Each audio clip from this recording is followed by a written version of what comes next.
Action.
Well, it's like those two sisters of faith and chance. My faith can exclude chance, but my chance can explain faith.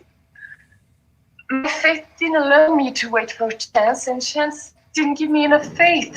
Cinema, like all visual art, allows an artist to turn visceral emotion into an abstract form. Love, loss, pain, breakups, divorce.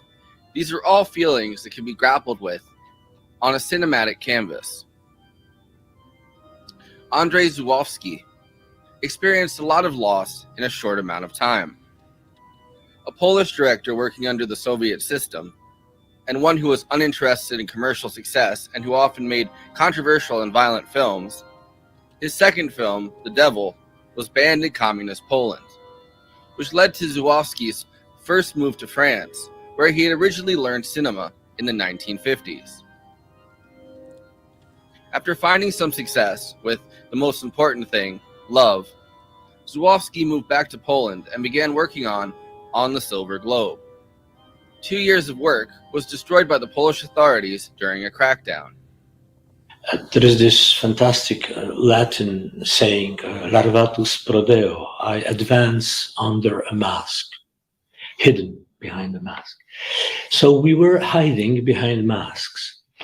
And this so-called science fiction form was a mask, but it's an interesting mask in itself. It's a mask which gave cinema many masterpieces.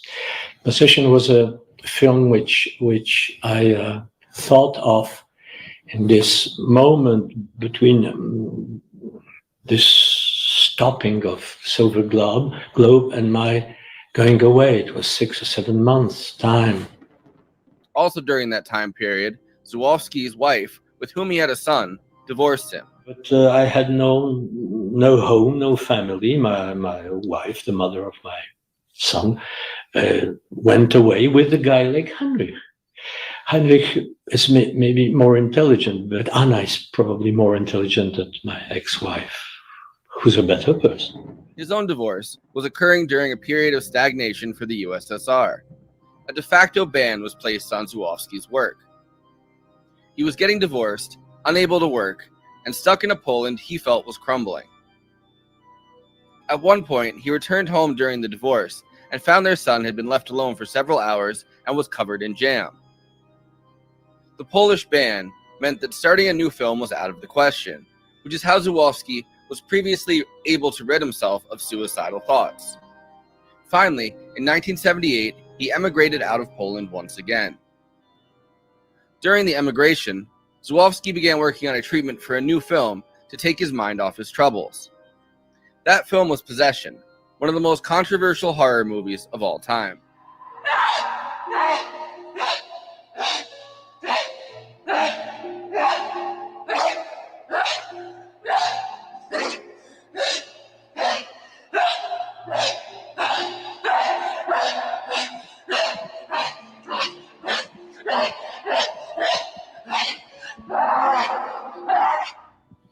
Possession stars Sam Neill and Isabelle Adjani. Sam Neill is Mark, a spy who returns to West Berlin after a secretive assignment to have his wife Anna ask him for a divorce. Isabelle Adjani had recently starred in Werner Herzog's Nosferatu the Vampire, this stylistic remake of the original 1922 Nosferatu. As Anna, she had the opportunity to be the one possessed by the devil this time. Almost. Almost.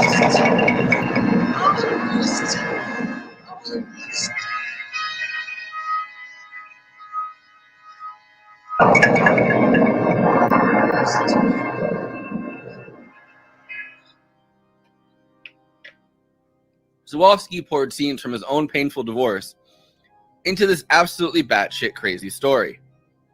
He drove Sam and Isabel into the most chaotic and nerve-wracking shoot of their professional careers. The divorce in the film is reinforced by constant reminders that Berlin too was divorced from her other half. The wall becomes an ever-present symbol throughout the film. Et nous allions près du mur parce qu'en fait, tout le film a été tourné à Kreuzberg, qui était le quartier turc de Berlin. Et ce quartier turc, nous avons investi un ou deux immeubles où les familles turques ont été relogées ailleurs. Et nous avons à ce moment-là travaillé dans ces décors comme si nous étions en studio en fait. Mais comment dirais-je, les fenêtres donnaient sur le mur. Nous étions à 5 mètres du mur. Et c'était assez étrange parce que juste derrière, il y avait les barbelés et les Vaupeaux qui étaient avec des jumelles à regarder ce qui se passait chez nous. Et heureusement, encore une fois, que nous étions sous la houlette du Sénat de Berlin. Upon its release, the UK declared that possession was one of the video nasties, and American cinemas demanded it be sliced up to a third of its length. Video nasties was a term coined by Mary Whitehouse, head of the National Viewers and Listeners Association, and she took against a whole bunch of movies that became available in the early 80s on video at a time when things were unlicensed, unrated. There was a market for all sorts of films. We also have a Patreon, patreon.com/movie night extra. All of our after parties are on there forever. Okay, let me introduce the panel. Conan Neutron, host of Protonic Reversal, co-host of Movie Night Extravaganza, and frontman for Conan Neutron and the Secret Friends, neutronfriends.bandcamp.com. Conan Neutron and the Secret Friends have a new split EP with Lung called Adult Prom. J. Andrew World, illustrator, book cover artist, artist for Give Them an Argument, co-host for Movie Night Extravaganza, and Bad Takes. Kristina Oakes, this Barbie is streaming on Twitch, twitch.tv/cosmopolitics, Twitter, Instagram, and Blue Sky at Cosmopolitics. Send her some subs on Twitch. Renee Ruin is the host of the Night Shift podcast with Bonnie Burton and Jenna Hayes, hosts Ruin Radio, and is a blogger, writer, poet, and the head of Ruin Agency. I, of course, am the unknown brother of Sister Faith and Sister Chance, Forrest Miller. Let's possess this stream. That's right. You know what time it is, folks. It's Ruin time. Welcome back, Renee. It's been a minute. Hi, I've missed everyone. I'm so psyched to be back and for this film. The perfect return. Come back on the most insane cinema that ever insaned. Mm-hmm. As a compliment. Yeah. By the way, I want it noted that that's not the updated version of the intro that I did. I had one where I said that it was a split LP with Lung, and it's available on Bandcamp, and it's Bandcamp Friday, and a whole shtick that I did. And then I saved it last night, and it didn't end up saving to the folder that I used to play stuff. It's on my hard drive still. But which, by the way, if you're watching right now, pause it. If you're doing this live, pause us. We're not going anywhere if you pause us. You can actually, if you really want to, you know, if you want to catch up to the live stuff, set it at 125 speed after you finish pausing it. Go to Bandcamp. Go to neutronfriends.bandcamp.com. Buy the album and come back here. We're not going anywhere. And show your work. Put it on Andy's desk. He wants to see it. Yeah, or just throw up in the chat that you did pause it, went over there, bought it. That's right. That you're going to listen to it later, because you really want to hear us talk about. There will indeed be a test. Yes. Yeah, that's on Sunday night. Yeah. Do all those things Andy just said. This is nuts. I like that On the Silver Globe is in the intro, because On the Silver Globe is batshit insane in a different way. And what is presented as the film that he eventually just relented and finished up by it's him walking in the subway and kind of narrating what would have happened if the government had literally seized all his his film. But like, there's a good portion of it that does exist, even though it like the effects maybe aren't there, or there's like missing sequences and stuff like that.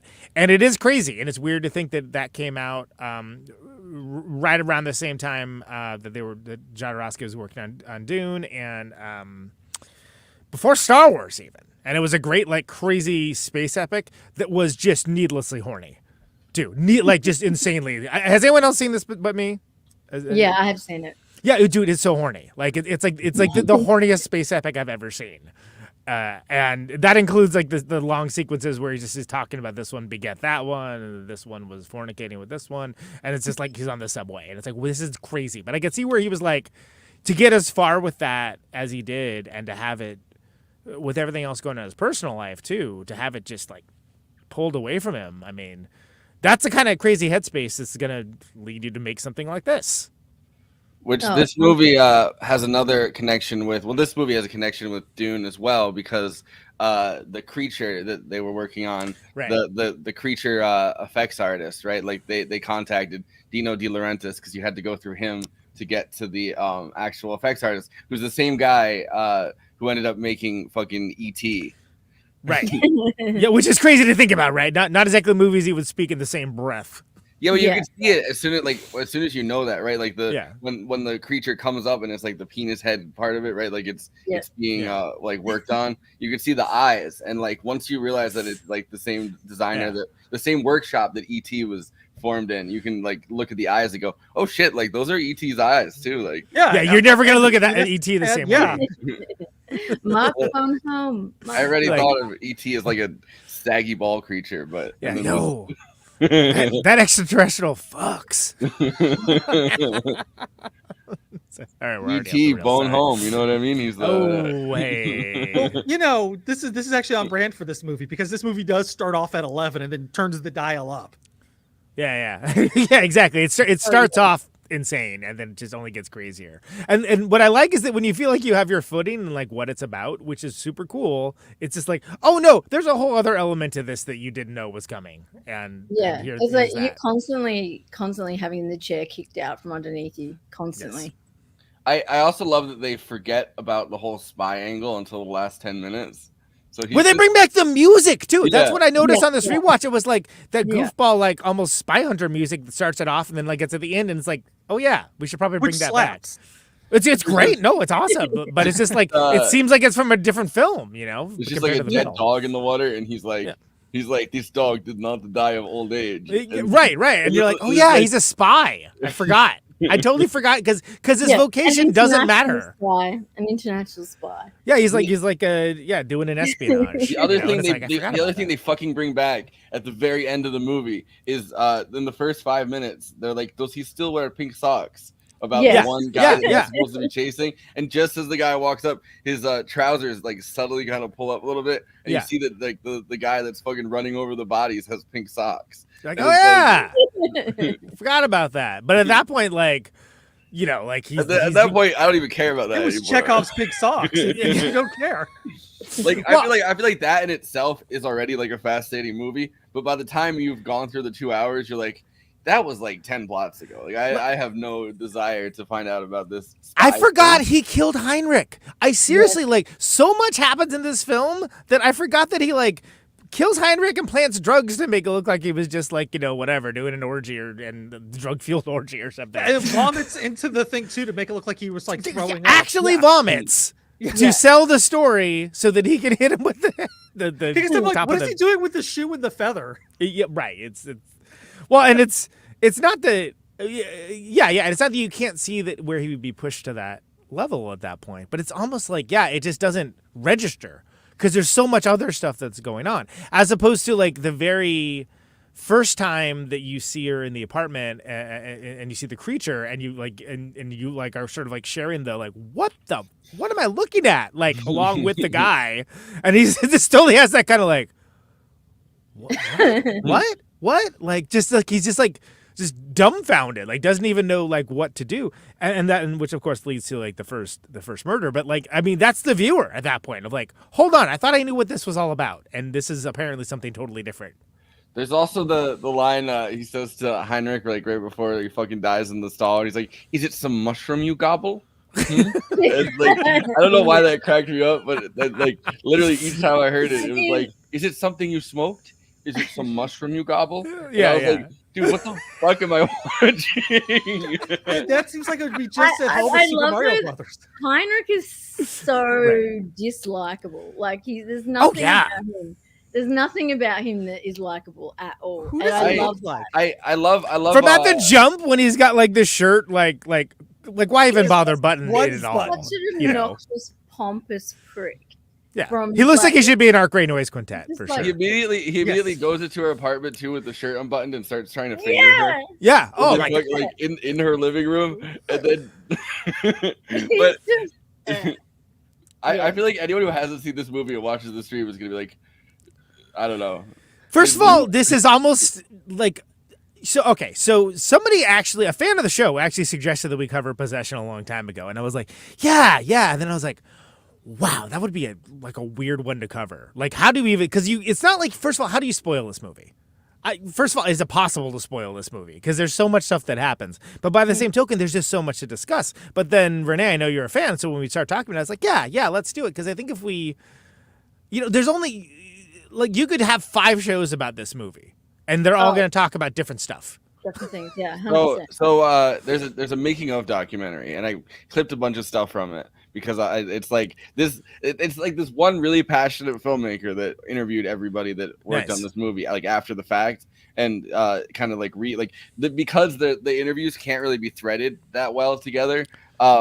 He like kind of intros everything, so this is his like background to it, and I thought this is interesting. I think going into it. In 1978, 2 months before the end of shooting, the Polish Deputy Minister of Culture, Janusz Wilhelmi, halted the shooting of The Silver Globe.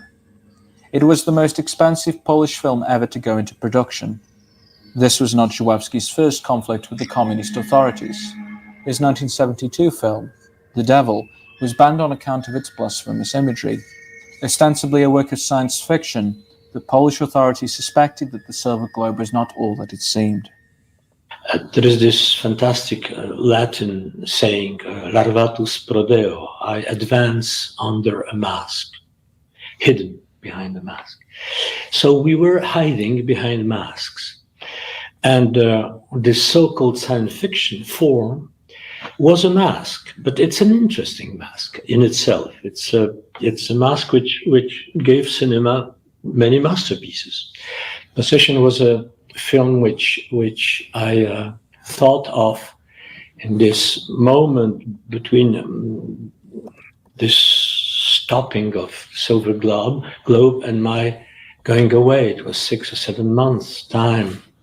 While the scandal of The Silver Globe wrecked Żuławski's directing career in Poland, the script of Possession was rooted in a crisis of a more personal nature. In 1970, Żuławski cast the Polish actress Małgorzata Branek in his debut film, The Third Part of the Night. Wasn't After even going to shooting, attempt to try to say Żuławski that in the married intro. Branek, who gave birth to his son, Xavier, in 1971. Simple base of the film was my private life, which just exploded. And not only the film, the science fiction film was stopped, but I had no home, no family. My wife, the mother of my son, went away with a guy like Heinrich. Heinrich is maybe more intelligent, but Anna is probably more intelligent than my ex-wife, who's a better person. Damn. But, get that tag in. This total disruption, this chaos, this this thing which happened to a He's very not bitter at all, is he? No. in a very That's divorce, baby. banal situation, which is a couple which breaks, okay, was as strong as a motivation to understand as all the things we were discussing up to now. Love it, and love seeing the scenes from Silver Globe too, because you do get a taste for just like, okay, now imagine like this guy with like a mid to big budget sci-fi epic, right? Yeah. Like, which is like, and what got made is just exactly what you think it is, which is. It's also fucking incredible that that's the most expensive Polish film up to Oh that yeah, point. which is like, compare, yeah, that'd be like direct to video in the U.S. Sure, yeah. Well, even the budget for Possession was so low, like, which is why they ended up, and it worked perfectly, why they ended up with Isabel and Sam Neill in the end, because their budgeting was so poor. And there was even a character that was completely taken out of the film, that was written out. And like the director actually said that the film would have had more clarity and probably would have made a lot more sense had that character remained, but he chose to remove it because. Yeah. All right. So this is that story. Oh, you got it. Can I just say as an aside, Isabel Johnny and Sam Neill at their peak hotness, I might add. Yeah. Oh, not even Both of them. Peak hotness. Yeah, Yeah, we can circle back around to that, but I just wanted to get it out there. definitely peak hotness. Several German actors were cast in supporting roles, including Heinz Bennett as Heinrich, Margie Cartensen as Margie, and Bernhard Vicky as Abe, Anna's first husband. One day, I was in Paris. I always seem to be in Paris, and I was like, actually Abe? teaching and living in Paris, so I was there. Abe. And Andrzej called and said, can you come to Abe? Berlin? I don't know what I was doing. I didn't want to go to Berlin. I was having fun. And they said, no, you must come because we have to do some work on the script now. We have to do something. We have to rewrite some stuff. And what we had to do was rewrite, we had to write that character, the whole character, out of the script. But we did that. We sat down, we went to the This guy hotel, got we hired stayed there, his first and we wrote the guy out of the with script. a graphic novel Unfortunately called for The him. Adventures of At Mao. least me, I don't necessarily write And a it's film literally as like a film. I cartoon write about Mao. like something. And then it becomes a film. It becomes a film up to the last moment. It becomes a film when you pick this actor and not that actor. It becomes another film, not an other film, but it asks for some sort of work on it. Usually, basically, the work is trimming, is cutting the branches and leaving the trunk and the main lines of the foliage, etc. So during this act of cutting the very many little branches, I still You look good for your age. This Abe character, the husband, was left in it. It seemed to me up to even during the shooting that it explains a lot about her. Why was she with an older man, a writer, a Jew in Berlin? What was it? And then after shooting one day with the German actor who was supposed to be Abe, I understood that, first of all, he's not Abe. So it was my mistake in casting. And secondly, again, it's a happy coincidence because he doesn't I serve knew Abe, and you, the my clarity friend, of the film. are no Abe. He, how do you say in English, obfuscated. He just, renders it murky. And it's useless. This surrealistic, clean quality I wanted for the film asked for much cutting during the writing, during the shooting, and during the talking to the actors. I want to know the. I think it helped the film. Behind I think it took away a certain burden of the film, a certain kind of heaviness that would have been there otherwise. I don't know if it was necessary. It might have been necessary in Andrzej's mind when we were writing it, but then probably what happened on set was he saw that there was something cumbersome about it. It was going to weigh it down in a way that wasn't. It might have been interesting autobiographically, but it wasn't interesting aesthetically. So we were there, and we actually had to sit there and see how we can weld it so that it didn't seem, disjointed. So I spent, I guess, about a week or 7 or 8 days there with him working while he was shooting. All that remains of Abe's character is his young wife, Sarah, who can be glimpsed at the end of Possession. Abe, the elderly Jewish writer, would no doubt have likened the battle on the staircase of Heidenstrasse to Jacob's ladder in the Old Testament. Shoot them.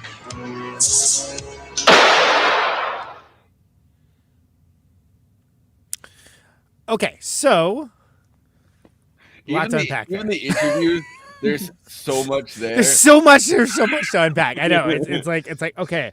Not only that, I've got a copy of the film with him doing commentary the entire way through.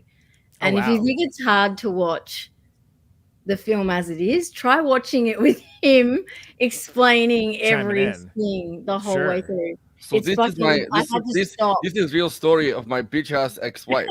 It was literally like every scene dissected. It was like my brain was about to implode. Well, he's a very thoughtful director. Like he's a shot by shot kind of director. Like he like it's all very composed. He goes into so much detail. Except when he throws in an Abe.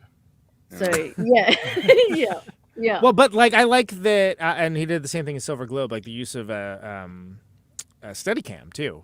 So it gets those like long, like those quick swoop ins. Like when I first saw this and that movie both, I was like, oh wow, because that kind of became. That's like a Sam Raimi thing, right? Sam Raimi like did that a lot. Robert Rodriguez, like there's a lot of especially 90s filmmakers that kind of brought that back. But it's like, oh yeah, this guy was like doing like similar-ish stuff as just a way of like making it, making these locations like look like terrifying and or spacious or whatever. And it's incredibly effective. And it's something that like kind of blew my mind when I first saw it. Getting back to the meat of that interview, I don't think we needed another character. Like, I think there's enough. Like, there's characters that I'm like, I forgot existed that were in this. I mean, that taxi driver, I would love to see like a spin-off film, just about that taxi driver. It's like, driving to the police car. Okay. Yeah. Even Margie, I found, but he's so chill. Not necessary, really. I was like, Margie, get off. Yeah, like Margie, which is like, and then she's like all kind of being seductive towards him and stuff. It's like who's this chick? Like, oh yeah, that's right. Like, okay, because really at the heart of it, this is about the two of them, right? And again, at their peak hotness, Sam Neill and Isabella Gianni, who are just like in love with the idea of each other, but met with the horror of who they actually are. And depending on whether you tend to look at the more fantastical paranormal aspects of this as being on the face of it exactly what they are, or being they're more metaphorical. And who they aren't, right? Allegories, right? Yeah. Like Sam Neill's character as like a spy. I mean, not a very good spy. He's like, I didn't even get laid when I was like. You forget he's a spy because he's so terrible at like the finding out what she's up to part of it. It's like, what kind of spy are you? Like a stenographer? He also didn't get laid the entire time he was spying. She's like, were you unfaithful? And he's like, not really. Like you could tell he like tried to be, and it just didn't work out for him. He has like no game. Turns out that was until the end of the world. I think the spying side of it. Like it is like the supplanting of this like number one, this like masculine image that he's going for throughout this that gets completely deconstructed as you realize like what a emotional kind of insane person he is just to start with, right? Like barely holding on to any semblance of emotional regulation throughout any like from the very beginning. Like he goes insane within like seconds of this movie. Like it takes way less time for him to lose it than it does for her, and she's the one that's like kind of possessed by when he shows up with his suitcases, he's like visibly agitated. That's when you're first like, okay, what's going on? Like this is not like, already unsettled. We're like 3 minutes in. I would not assume that he like holds up well under pressure if they're like right. No, but the supplanting of that identity, right? Like spies kind of assume a different identity, and so for like this whole movie to be about realizing that somebody isn't who you wish they were, to the point where constructing the creature is like an idealized version of literally it's who she wants him to be, and like a version of her that's just her with green eyes. Right. Exactly. It's just the part, I mean, we're skipping quite far to the creature, but like the to her, like she says, early on in the epic subway scene that, she's miscarrying, it's a miscarriage, she's miscarrying faith. And that is the faith in not only their marriage, but also in Mark. And it's the end of what is her love, fascination, and adoration for that man. But she also says that she wants to find a way to protect it. And her way to protect it is by having that separate identity. And that's when she the manifestation starts, where she's lying in the bath, and the beginning of the creature being created, which is when she's starting to begin to idealize this thing that she wants to be, the Mark that once was and could be, and that is now no longer. So and also the child they have that kind of just sucks. Like Bob, she's building her own. She's building her own kind of like she's a shitty mom. Both in one. Both in one, right? Like child and idealized lover through this like building of a creature, and it's like almost like this a reverse Oedipus complex or something. You know what I mean? Like, but there's kind of a fascinating like. All right, some love for Sam Neill in the chat. Okay. I feel like we're back in the Airheads episode again, but anyway, yeah. Yes, there's kind of much love for Sam Neill. One of the first scenes where everything feels a little bit off, like just to start with, right? Because it's like kind of a slow burn in the first 10-15 minutes. Is the kid's covered in jam and is just kind of left at the house, which is something that happened to the actual kid of Andrzej Żuławski, which I have it written down as Andrzej Żuławski. I guess it's Żuławski. Yeah. So that's actually happened. He and his wife were getting divorced and were having fights, and I guess she left to go hang out with the Heinrich guy in real life, like whatever guy she was cheating with, and nobody was watching the kid, and he came back to the house, and the kid had just been left to his own devices for, and he was covered in jam. Yeah, as if he had been like there for days and was trying to like take care of himself. That's like a real, which is horrifying. I mean, that's and kids do that. It's something something that people don't talk about, but it does happen. Like I got two teenagers, and if I don't feed them, I will walk into the kitchen. Just diving for the jam. Yeah. Yes. My children will not stop eating the jam. But well, and this is I wonder how much the duality of Mark's clone and Helen is religious in terms of the idealized mother and idealized lover meeting Armageddon. I think that's why you get the Jesus stuff too, right? Yeah. I mean that's I think that's very much intentional, and also kind of playing with the idea of like when I think of even the title, right? Because I always talk about titles that do harm. Possession in this case isn't demonic possession; it's literally like being possessive, and that's a major difference. And the idea of playing with that idea and having like the icons of like Christian theology and whatnot around works in a way that Sorcerer doesn't, where like Friedkin should just call it anything else. Like just don't call it Sorcerer because you just made Exorcist, bro. Like, no, possession works on like multiple levels and everything in this film. And it's kind of crazy to like actually like to watch the film, and it's just so crazy that I feel like you miss a lot of it, right?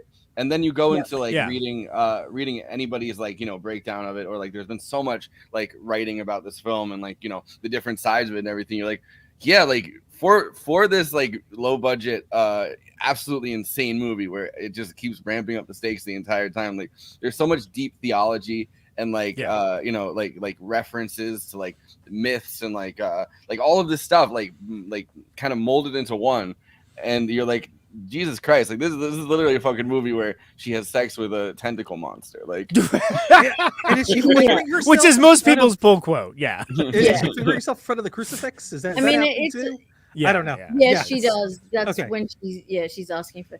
But like mentioning Helen, the point of Helen is that it's demonstrating like you mentioned with possession, that yes, possession is about possessive, but it's also about the possession both of them have with each other, regardless of how toxic they both.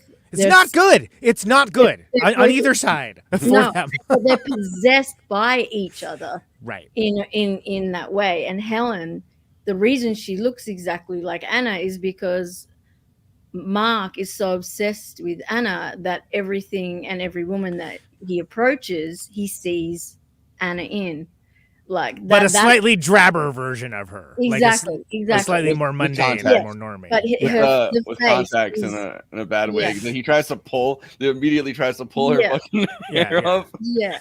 But I think I think you're onto something, Renee, because it's like that's who he wants. So everybody becomes that, like he wants it to become that, and that's what he sees in. So that's Helen becomes a surrogate in a way, a very poor surrogate for Anna. And when I first saw it, I was thinking it was an Invasion of the Body Snatchers thing, right? I was like, oh, there's multiple ones. These tentacle people are taking over. I've seen this movie a lot of times, sober and not sober, and high and not high. And I've got to say, like, whoa, it's a lot. And like, you're like, there's so much to process in the film, like so much. But what I love about this film, and this is like me being a pretentious little brat, is that like this is the difference between a film and a movie. Agreed. Yes. Like this is the perfect example of that. And this film is like such a visceral experience for not only actors but anyone watching this. Like you go through so many emotions watching this film, and gut punches and like faces and like just horrified and like just confused. Like it's almost like you're a part, like it's so emotional that it's quite draining to watch this movie a lot of times, because totally it's a canvas that it feels like he's vomiting his emotional state, like his broken, absolutely battered, like, you know, losing your home, losing your kid, losing your wife, getting cheated on, losing your I guess having to like expatriate to like a completely different, I mean, first to France, then to Germany, and then he came to the United States to try to get fun, like, you know, bouncing around as someone who both lost their physical tangible house but also lost their home country, right? Like lost their entire identity, or like as like a Polish person, which, you know, has been happening to Polish people for a very long time. They've kind of been bounced around from empire to empire as like a general state of being, which is kind of has its own socio-political implications that I think are the wall, like we talked about the corollaries between like Wings of Desire and this, and like they're being very different East and West Berlin stories, right? And you've got that isolation and alienation all the way through. And hence the spycraft that bookends it too, because it's like you kind of have to have it around that time period just by nature of, oh, this is someone that can pass between. Well, why can they pass between? Well, if they're an espionage person, whether they're any damn good at it or not, they can pass between. But I think that it's also notable. I think that, and there's enough. I wouldn't add anything on this, but I think if you just showed one scene with Helen portrayed by a different actress, then I think that changes the interpretation a lot for a lot of people, and that would kind of like lead people by the nose that maybe are like not picking up the subtlety. Because honestly, there's things that like I did not pick up on first time at all. Because I told Lindsay, I was like, all right, just don't be alarmed. I'm gonna watch a movie that has like 2 hours of people screaming at each other. Yeah.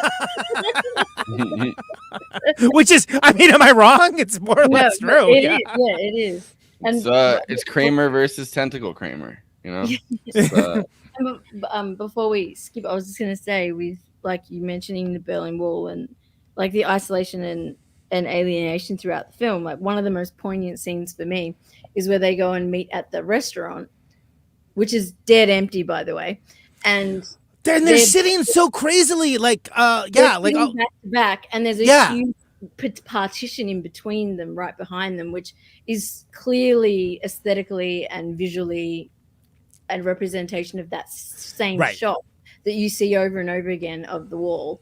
And you know, so, and from the very beginning, like from literally the opening credits where we're going along the wall, right? Like, and then throughout the film there's so many scenes where that is almost recreated in another space, and but by their framing, you're right. You're totally right. Yeah, because just how they're standing in relation to each other, and how the camera like picks up.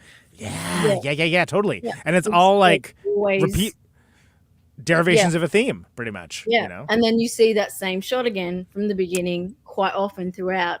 And then you see it again in so many scenes with the two of them. Even the scene when he arrives with the bags, the way that they are standing and how far they're standing apart. If you watch it to that level, you'll start to see that there's this very clear disconnect and like wall that they've built between them, which is almost like another symbolism. And they don't look at each other. But they are looking at the audience quite often. Like there's so much of like where they're staring directly into the camera. And it's kind of off-putting too, just how much of like them. Not only are they screaming at each other, but they're looking at you while they're doing it, and they're yelling at you. That's another part of that exhaustion and that like visceral experience. Is like you actually feel like you're. You feel like you're in the argument. You feel like you are like on either side of the argument. Like another, room, and you're like, stop yelling at me. Like I don't care to be caught, Sam Neill. Just stop yelling at me, please. Yeah. Like to the point that when like she takes like the electric knife, crazy device by the way, and like puts it at her neck, and it's like, oh my, like you feel like you're culpable somehow. Like oh my god, how did it come to this? Why did I do this? Yeah. You're so sorry.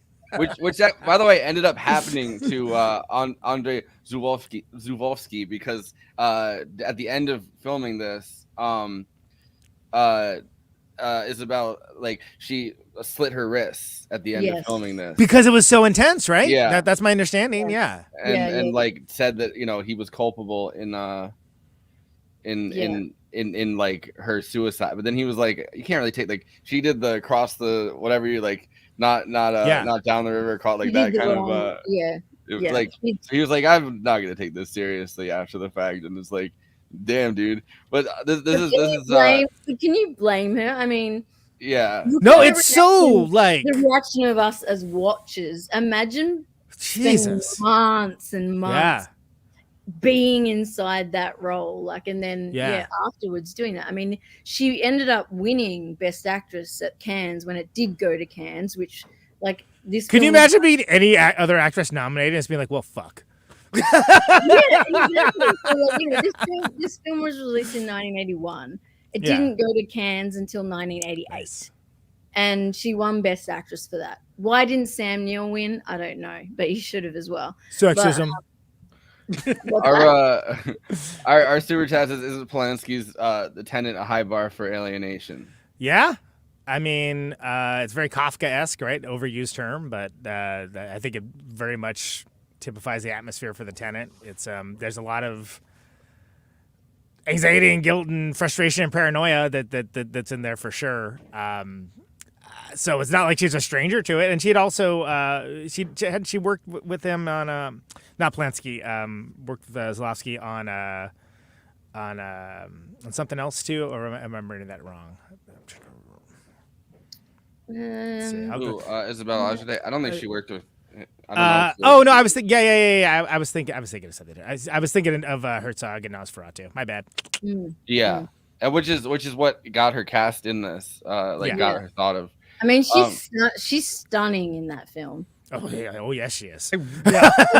Like she's stunning, and then she brings that same. Like, I mean, just her whole look in Possession is obviously stunning. Which is why. Yeah, I shouldn't comment on she's almost heavenly. And it'd be cool if women were allowed to age gracefully in acting without social pressure of being young. Yeah, I mean, we could talk about that when I have the clip that I'm going to play later. That's the best way that I can put that in the nicest way that I can. Yeah, there's a clip where that I'll play like later on where literally he's talking a lot of shit about her look now, but like in the context of that. Desire to be young, and that's well, of course, because people want you to be that just like absolutely perfectly stunning 25-year-old until the end of time, and that is not the way that aging works. Yeah, so this is about The Wall and filming The Wall. Nice. In the history of Polish film, the 1970s is remembered as the decade of the cinema of moral concern. These films claim to deal with the ethical problems facing people living in communist Poland. With Possession, Żuławski too wrestled with the problem of evil in communist reality, but in a very different way compared to his colleagues. I come from a place where evil seems easier to pinpoint because you can see it in the flesh. Evil for us in the communist countries had a very material face. You could pinpoint it. You could say, "Oh, this is evil. The system is evil. This whole the layers of fiction, lying, this ideology which is the contrary of its realization, which is this is evil." But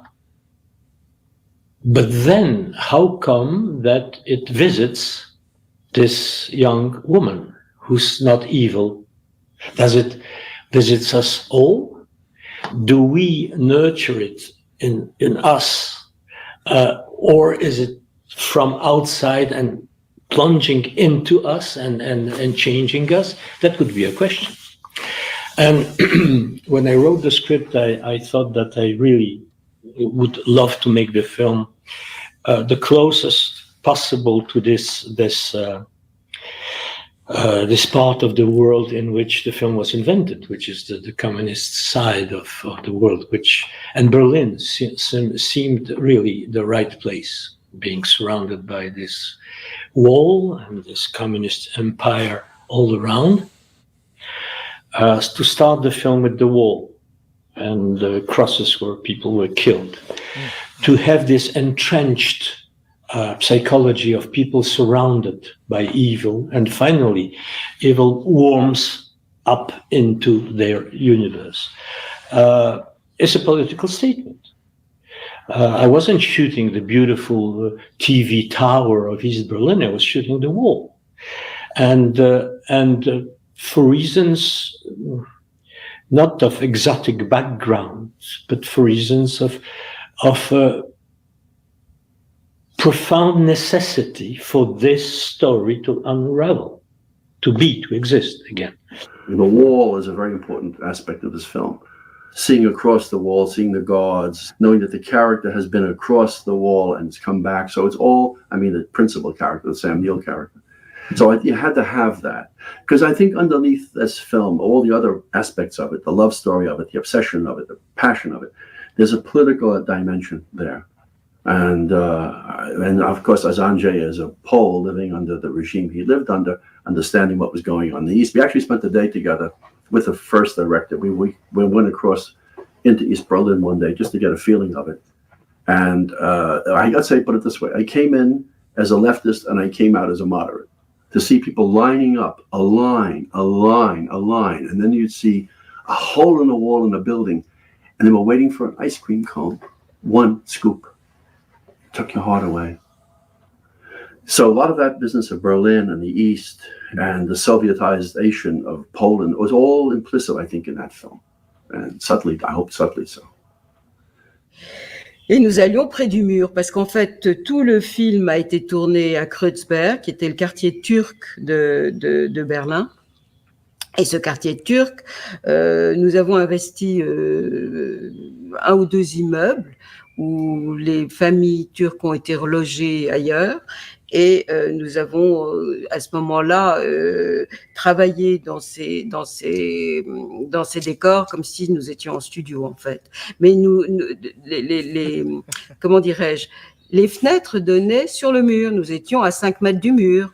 Et c'était assez étrange parce que juste derrière, il y avait les barbelés et les Vaupeaux qui étaient avec des jumelles à regarder ce qui se passait chez nous. Et heureusement, encore une fois, que nous étions sous la houlette du Sénat de Berlin. West Berlin was interesting for me only because of its proximity to the vicious world behind the wall. It was the only reason. All the rest was normal. cafes, young people, Marxist discussions in the Einstein Cafe, whatever. It was normal. It was Western Europe. It was the world. But this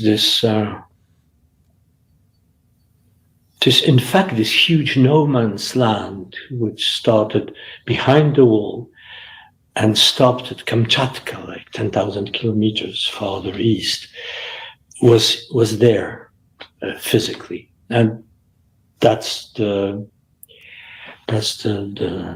thing which makes the film walk. Berlin is depicted in Possession as a collision of the brash design and neon lighting of the West with grey, desolate urban decay. Mark's apartment on Vinetterplatz on Bernauer und Wollinerstrasse makes a violent contrast to the Turkish district of Kreuzberg.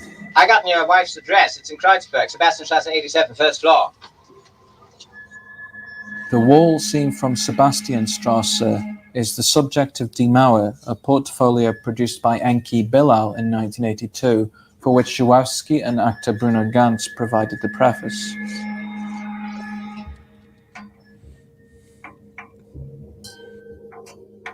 Today, on Sebastianstrasse, the wall is conspicuous by its absence. Yeah, it looks way less awesome now, but it's probably a nicer place to live. Yeah. But if I was making a movie about like oppressive, evil things coming from the underneath, I definitely would want the vibes of Peak. I do like the fucking the American guy who wrote like literally the Adventures of Chairman Mao, like his graphic novel or whatever, and then he goes behind the wall and he's like, "You mean you can't get ice cream here? People are waiting online. One scoop. What is this?" And he's like, "You know what? Communism is overrated. I'm done." He's a big ice cream fan. I mean, the atmosphere of this is so great, right? Like, it's so great in a way that I don't think this movie works in the same way if you were to make it at any other time or any other place. Really? No, it works in like every sense of it, and it works within all the metaphors, the allegories, everything that is there, and the aesthetics. It all works together perfectly, like. And I guess that's also a part of the fact that it's based on his own life as well. So it's bringing in all of those elements, that he was also going through. And like, even, and he's probably just as crazy, if not crazier than Mark, the character, quite possibly. Well, sure. Sam Neill, had actually said, I think a couple of years ago, that this was one of the most extreme films that he's ever done. But he also said, I think I wrote it down. And crazily enough, he was 34 in this. That was a question from the chat. Yeah, 34. But he was, he said that if this was made today, it just wouldn't happen. There was so much abuse on set, and he actually came to blows with the director because the director asked him to slap Isabella, and he said there's no way I'll do it. And then it was actually Isabella who went to him and said you have to do this, you have to do it. So he ended up doing it, but I'm stressed out hearing you talk about it, let alone doing it. And Andre, I'm surprised they haven't tried to cancel him. And Andre's would scream and belittle Isabel on set, which Sam Neill found really distressing. Right.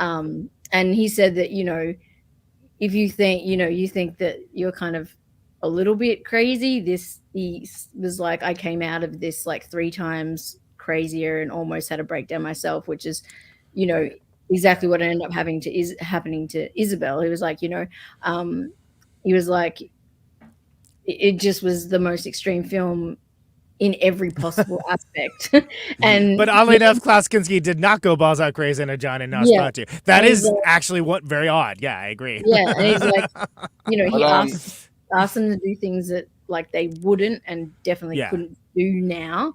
And he said that he just escaped the film with his sanity barely intact.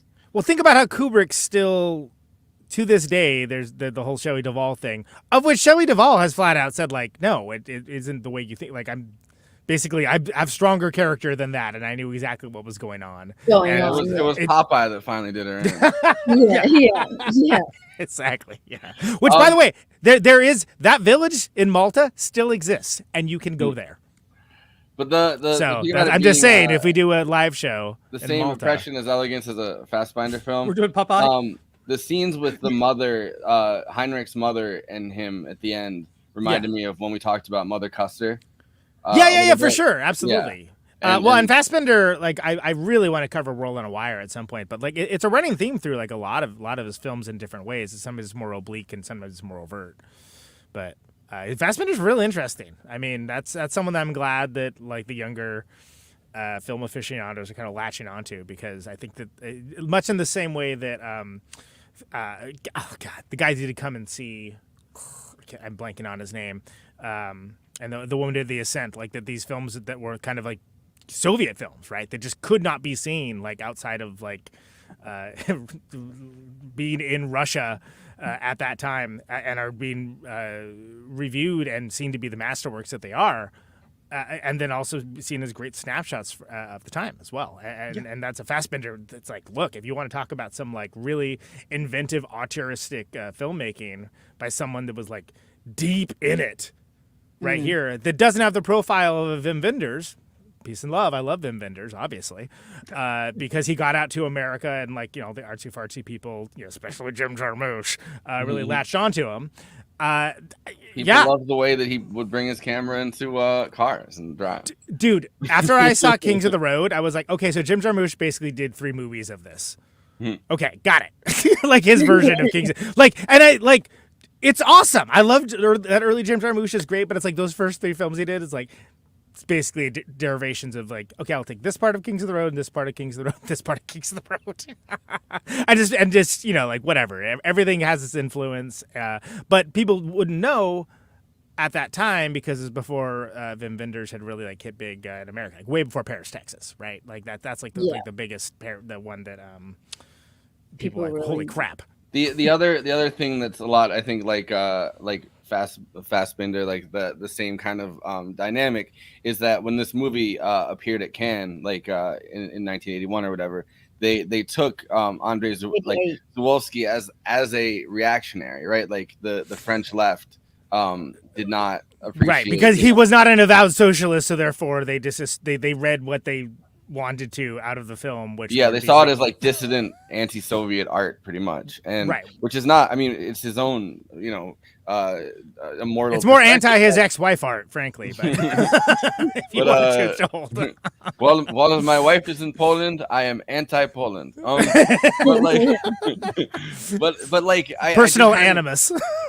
but this movie does inherently try to be political or like socio-political, right? Like it does touch on that, at least. I mean, how could it not? But like you know, it's interesting that as both somebody like Fassbinder and, you know, somebody like Żuławski, who are like, you know, very different, come from very, very different backgrounds, but like a lot of times I feel like during this Cold War, you know, as kind of things fizzled out on both sides of the Cold War, like literally, like, I mean, the Soviet Union was in kind of collapse, which, you know, you get some like brilliant art like Stalker out of that same time period too. Like, I mean, maybe like it's a decade earlier, but like still, like it's this period of stagnation and collapse that you're viewing on in both cases, right? Like that Come and See is 1985, you know, that's like deep, and technically it's about Belarus, but really it's about, you know, a lot more than that in that same sort of way. Like in that same kind of like writing is kind of on the wall to a certain degree,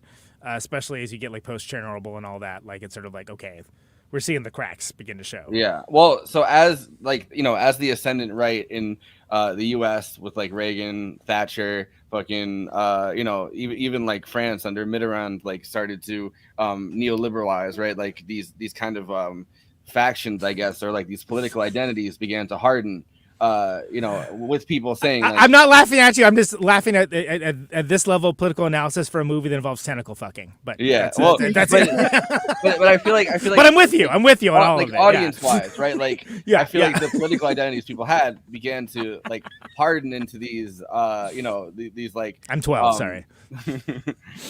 like literally, like, you know, people kind of stood in front of the wall, like as a leftist that still kind of was supportive of the Soviet Union. Like anybody that came off as reactionary towards that, or that you felt like was pushing forward this like Cold War mentality, right, would get instant, not cancellation, I guess, because that didn't necessarily exist as a concept, but instant backlash for the sentiments that they're putting out. And that ideological reading, I think, that happened across Europe and America at this time, like began to, as things frayed in both cases, began to kind of turn into like these almost like cartoonish versions of it. Well, and even like the sentiment of Poland, right? And the fact that why on the Silver Globe got put down in the first place, is it like that idea, that sentiment of like what they didn't want to have show?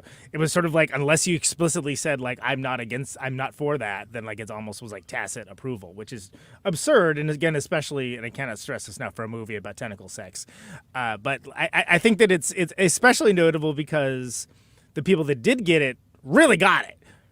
Not a hit. Well, does Joe and Shirley say this movie was not a hit at this time, right? I mean, I think that's safe to say.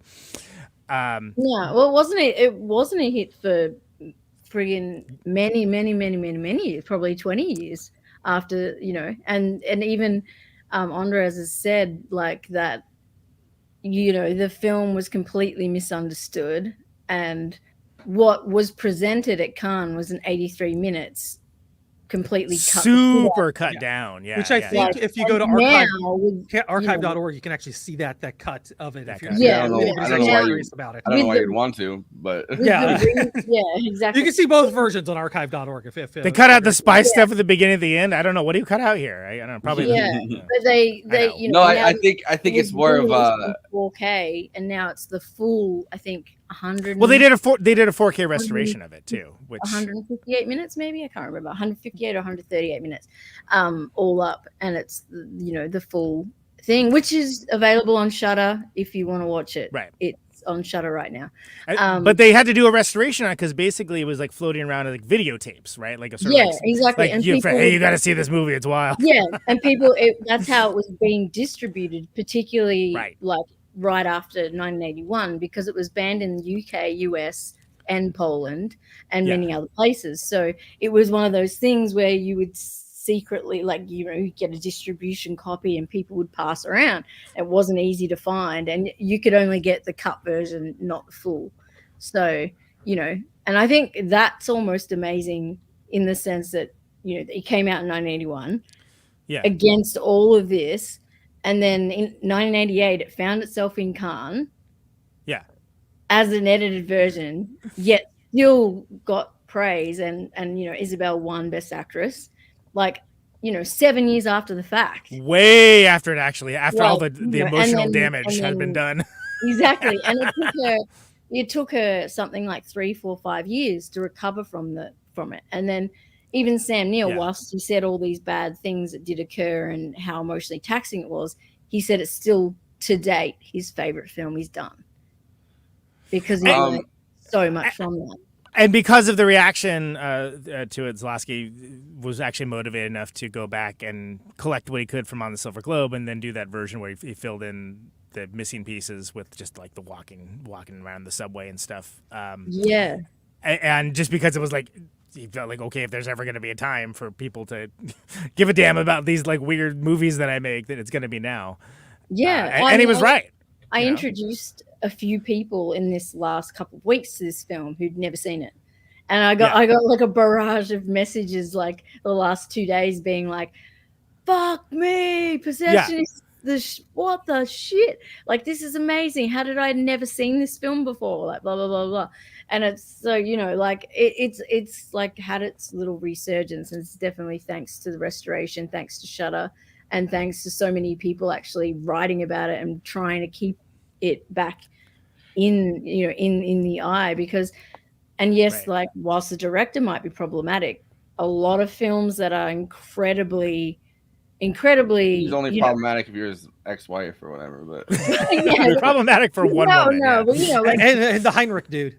When you're making a problematic film, it's coming from a problematic place. And there's an impulse of a certain directors were male, right? We didn't have a lot of female directors to compare to be able to really say, like, is it?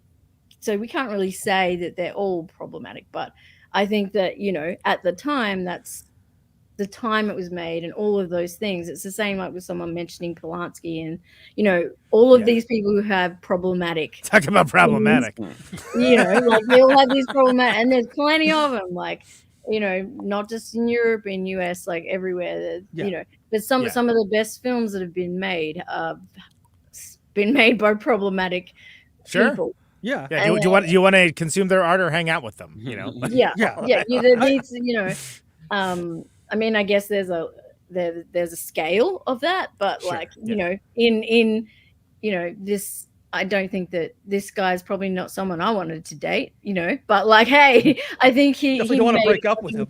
Yeah, but he made an incredible film, and like he never got married again. I guess that's to his credit. I mean, he was in like a long term. To women's credit around the world. If this is how his mind worked, like, why would you put yourself even? Wasn't he married to Sophie Marceau after like for like years? Like no, they were together. They didn't. Oh, they never got married, huh? Yeah, never married. Yeah.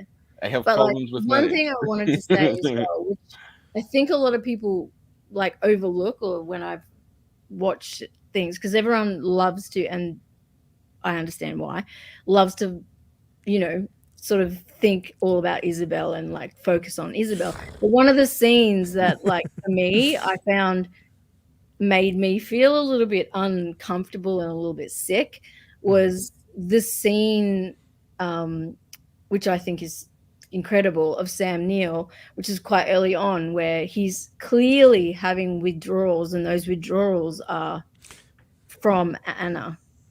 Yeah, and no, like love withdrawal. Seriously, yeah.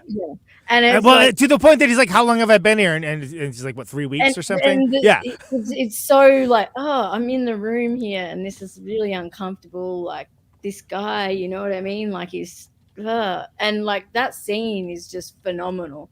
And I think it gets left out a lot with the focus more so on Isabel, and not saying she shouldn't have that focus, because she certainly should. But like there are scenes where Sam Neill really, like, solo on his own brings it to the table. Oh, absolutely. And like, you know, I just like, and this is, like you said, it's almost impossible in one episode to even talk about everything that happens in this film, and so many amazing things. Like the thing with the electric knife, like I grew up with one of those, those horrible things.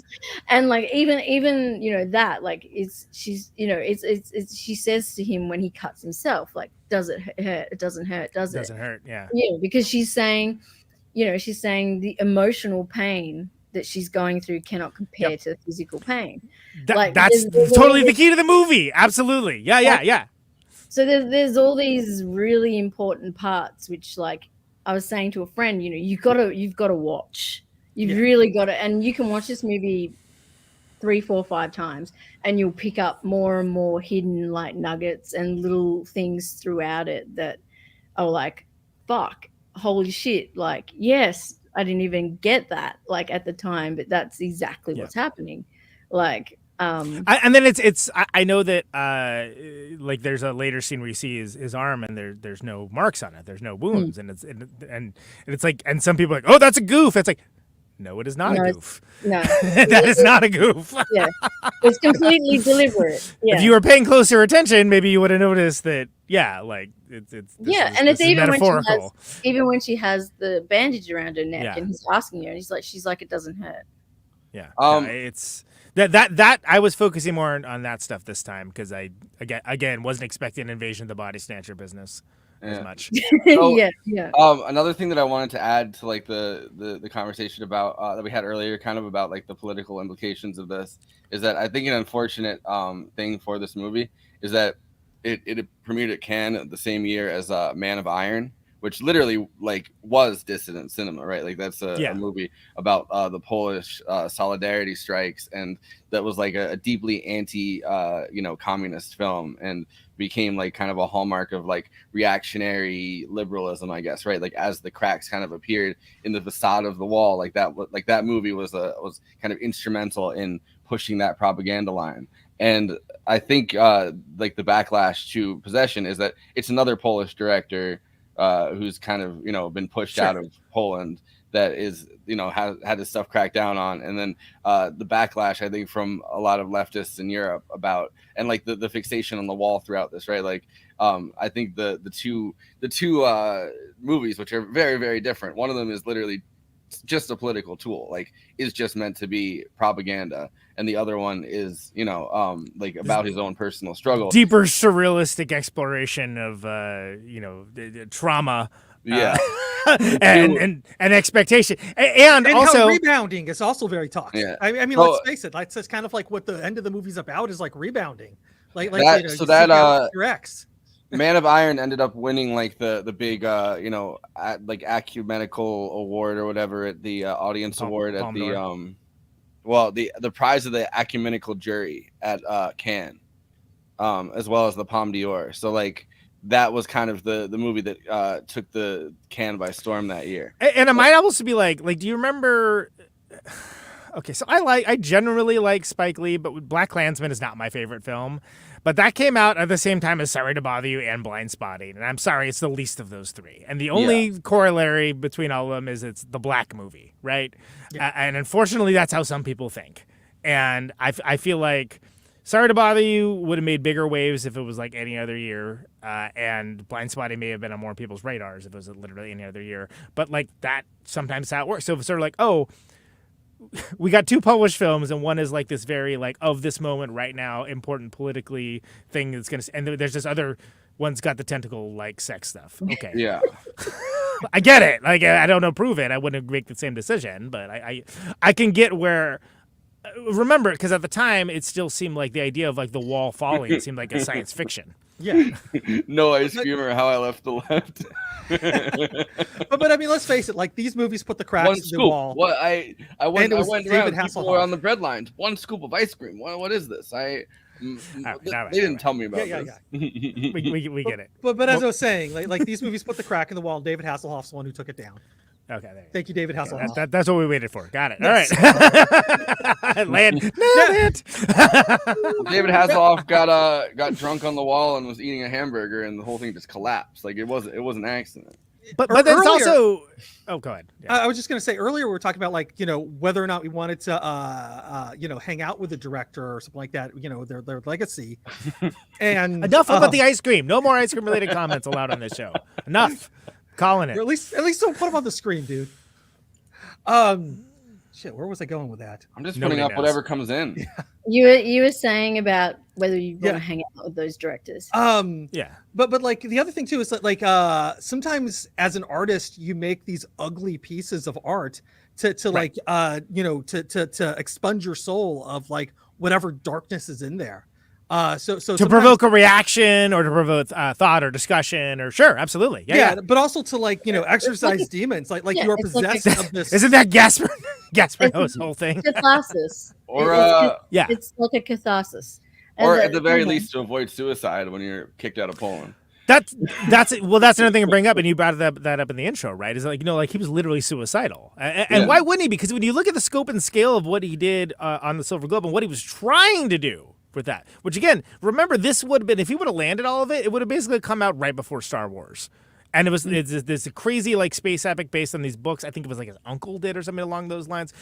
And beloved in the same way that like Solaris and stuff is. I can't remember the author's name, but like it would have a natural audience for this, and a bunch of people that like were seeing this recontextualized in a format that would allow them to understand something that wasn't written in their native language. And it was just pulled away from him.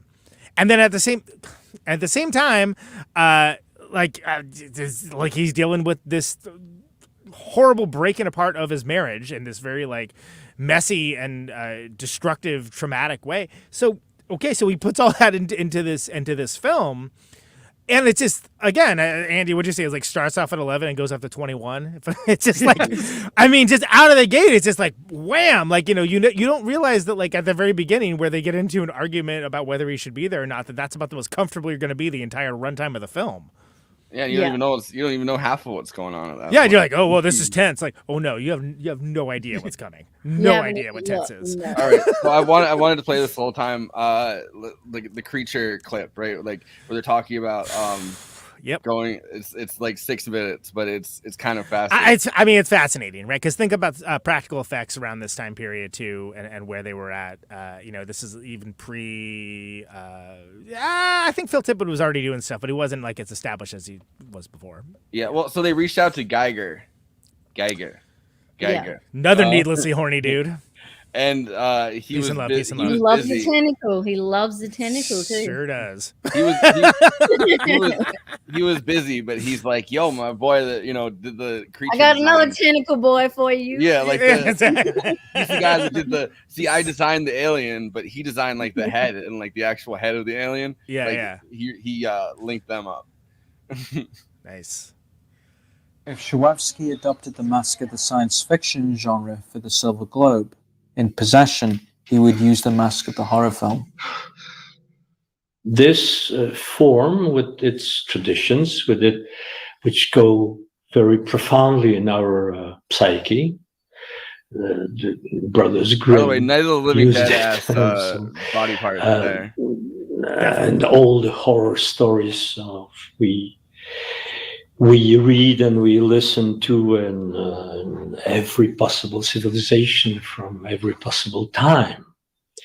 I think that maybe the first tale told was a horror story because people were afraid of the dark. When the eminent Polish film critic Bogusław Michalek read the script of Possession, he urged Żuławski not to show the monster, advice the director did not heed. I realized only after doing this film that there's a disparity between what you write on the page and what you see on the screen. And so I didn't know there was going to be a physical presence of a monster. I always assumed that it was something that you'd see when there's a shot when he says, "What is that?" The detective, the first detective, I think, goes up there to see, and he said, "What is that?" And then something is a kind of bathroom, and it's a sort of curtain. And I think you see kind of an eye. But I thought that's it. You would see the eye, and then you have to imagine the rest of it. But I didn't know that Andrzej really had in mind, and I don't know if he always had in mind, the physical presence of the monster. I didn't know that. I wasn't aware of it until I was in Berlin when we had to do a rewrite as on set, in fact, while the film was being shot. We had to do a rewrite, and then Marie-Laure said to me, "You want to come with me to the airport?" I said, "What are you doing?" She said, "We're going to get the monster today." I said, "What monster?" She said, "Don't you know Grimaldi made the monster?" I never knew this. La créature, c'était pas simple, car Andrzej savait ce qu'il voulait parce qu'il m'avait montré des photos qu'il avait découpées dans des journaux, etc., montrant un petit peu ce que c'était qu'une créature, enfin mélanger de photos de golems, de statues de golems venant de Prague, etc. Bon. Il y avait toute une documentation et nous nous sommes retrouvés à New York à un moment et nous avons vu Alien et en voyant le premier Alien et immédiatement il m'a dit mais c'est la personne qu'il nous faut pour le monstre. Et évidemment, nous avons tout de suite pris contact avec Geiger à Zurich. Et Geiger nous a dit qu'il était déjà pris sur 2 autres films et qu'il ne pouvait pas se consacrer à nous. Mais en revanche, il fallait que nous contactions, comme nous étions à New York, directement Carlo Rambaldi, qui était un Italien que Dino De Laurentiis avait quelques années avant, quand Dino avait quitté l'Italie et s'était installé à Hollywood, avait amené avec lui. Et donc lui avait fait faire le White Buffalo, lui avait fait faire en 77 King Kong. Et à ce moment-là, et voilà.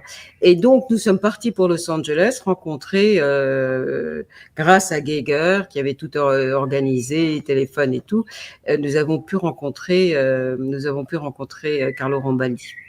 Alors, nous avons été très étonnés quand nous sommes arrivés dans les studios de Carlo, car c'était très étonnant, étant donné qu'il y avait énormément de machines infernales, de latex, de choses très simples au fond, et s'il n'y avait pas eu tous les éclairages, on serait dit mais qu'est-ce que c'est que ce morceau de caoutchouc, vous voyez? Il était en train de travailler à l'époque pour Oliver Stone, qui allait tourner le film qui se passe à New York, qui s'appelle The Hand.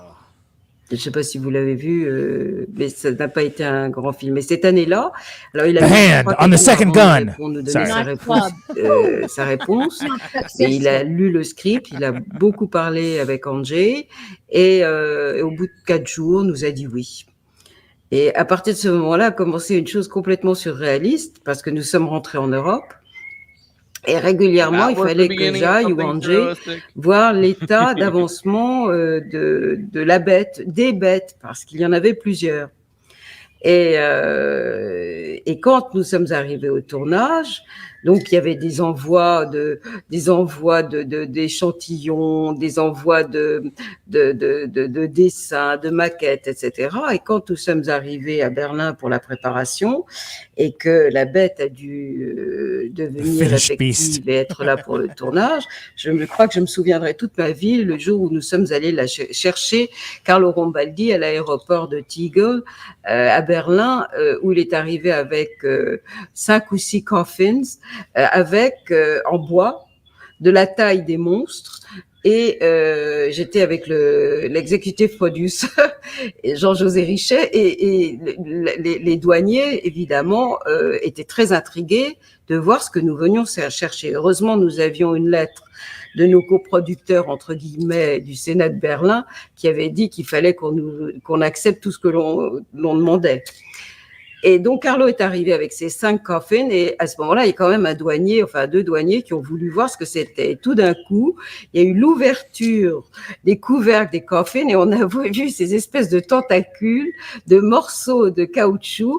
Moi, je veux dire que j'étais un petit peu affolée, parce que bon, j'avais vu les dessins, j'avais vu toute l'élaboration, parce que j'avais été quand même plusieurs fois à Los Angeles, y compris 15 jours avant, et de voir ces choses qui,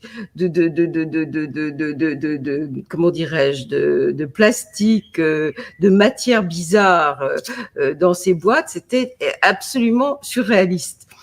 Et puis les douaniers ont fait des... Wow. First of all, she's got mad birds in that house, man. They are just tweeting up a storm and hearing that stuff. She actually doesn't have any birds in the house. She's actually watching the YouTube videos for cats. Oh, right, yeah. Just with the volume cranked up real loud. Just keeping the cats busy while she's on camera. Yeah, right? yeah. Because otherwise, they'd be like attacking her during the film. Sure, yeah. And going after the boom mic or whatever. I gotta say though, like description of a studio, it just reminds me like a twisted version of like the movie FX. Oh, like, sure. But with like more tentacles. Well, and I was thinking that like you go one click the wrong way and you got a full moon movie, right? When she's talking about the rubber tentacles coming out, where they're just like, good enough. Doll Man can shoot it or whatever, like, okay. By the way, I want to say shout out to her, the lady who got the coffins from the airport, Marie Laure Reyer. She's the producer that worked on the film, she's the first person that he reached out to help him do that, which is kind of funny. I mean, like misogynistic implications aside, like multiple producers on this are women. That worked on this film, right? Like, he didn't give them roles as like a person who goes to the airport and gets whatever it is. He like gave them the full producer credit and had them like literally on set as that role, right? Like as a role that had actual power rather than it was kind of in the background or working for him or under him. Well, and there's that Talkhouse piece that I put in the group chat in the pre-production. See, it's not somewhere fancy if I say that, right? That has the thing that it's from Talkhouse that Nicholas did. Like when he died, there was like these rules that he had that he like advice that he would give, right, about like making films and just being in films, et cetera, et cetera. And it says, once you've met them, never forget to make your producer laugh. Producers are often the most lonely and desperate people that one can meet in this business, more than the actors. And I think that's totally, it's like, I can totally see where he would feel that way. Cause it's like, yeah, like one of his producers went and got these rubber tentacles for him. Which I imagine popping out like the snakes in like the Pringles can. Right, exactly.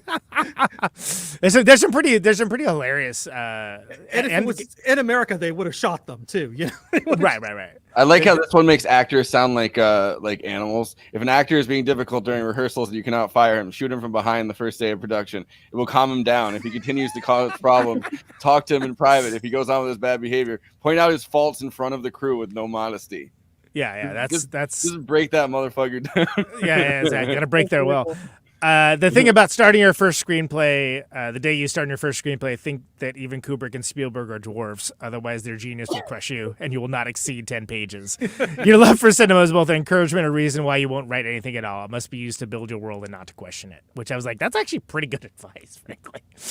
It doesn't involve breaking anyone's will, so that's good. It's not your head that you write your first screenplay, but with your butt. In other words, if you don't sit down every morning in front of your computer screenplay or in front of your computer screen, you will never write it.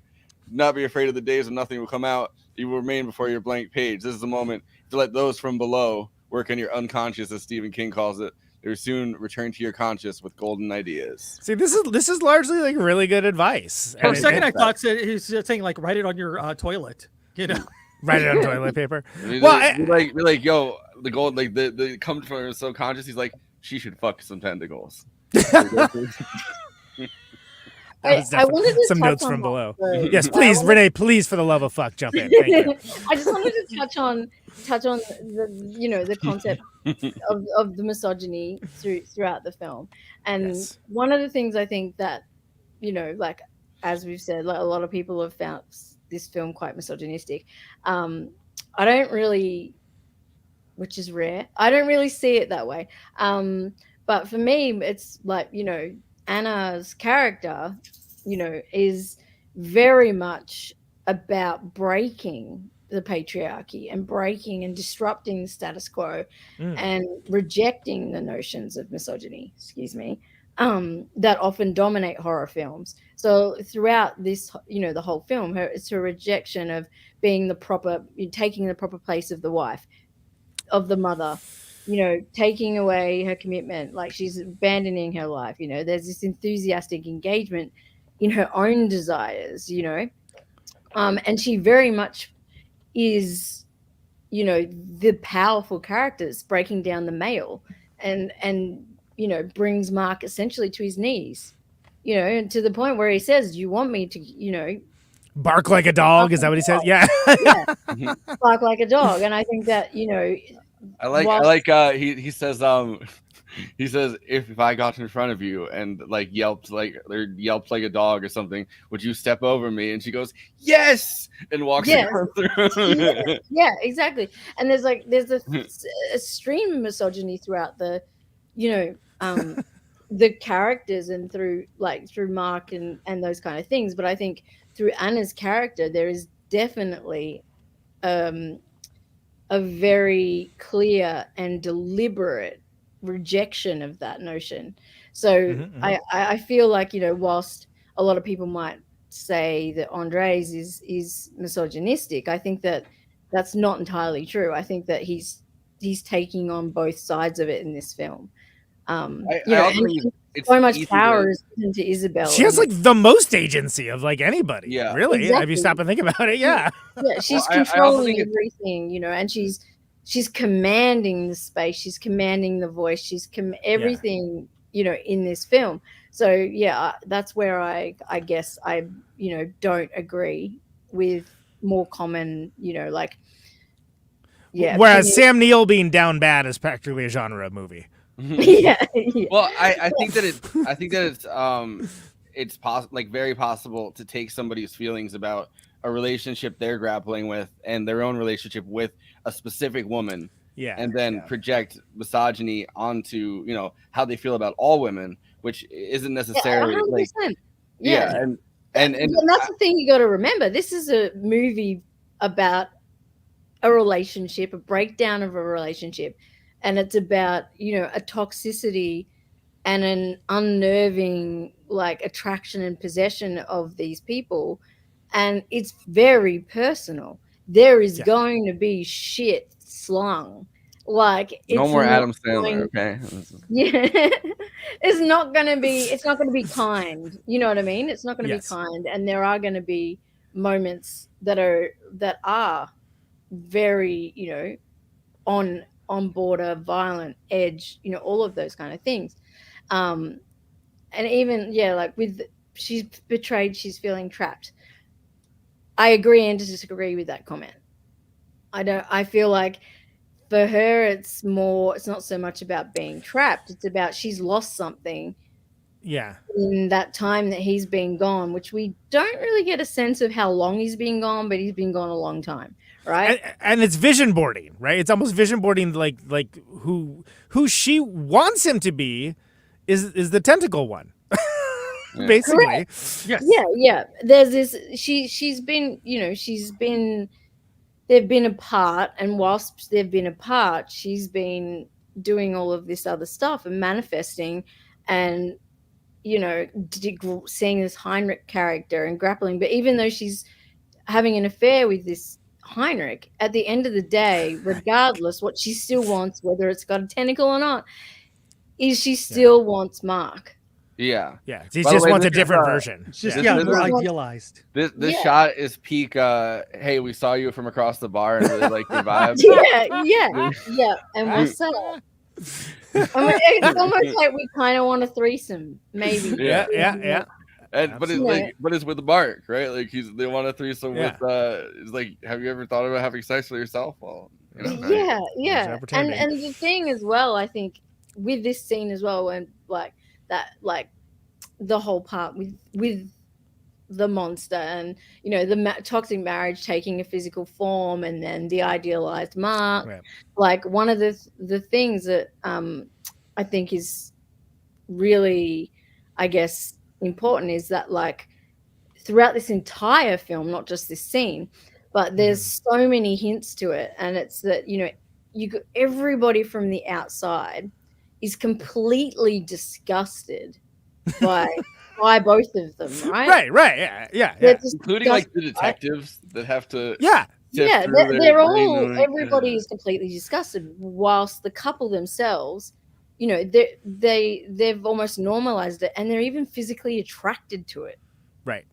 Yeah. There's this push pull between the two of them. They can't stop going near each other. And as she becomes more animalistic, or like more like they bone down after he kills Heinrich, right? You know, where it's like, I'd forgotten about that too. It's like, oh yeah, like I guess that's attractive to her, you know. But like as she becomes more animalistic too throughout it, right? Like as she becomes more desperate and like possessed, I guess, right? Like I guess is the, I mean, not to be corny with that term, but like throughout it, right? She still keeps returning back to the like her home, and he like gets there and she's still there, and she's unable to like stop, like even though she has her like little nest across town that has all the body parts and the fucking creature in her, she still continues to return home and like you know, number one, place the fucking tentacle creature in their bed, like you know what I mean? Like she's ripping the stuff apart at one point, like trying to say that she's gonna do the laundry, and he's like, "Get the fuck out of here! What are you doing? Like, what are you even doing here?" And like, so throughout it, she's it's almost like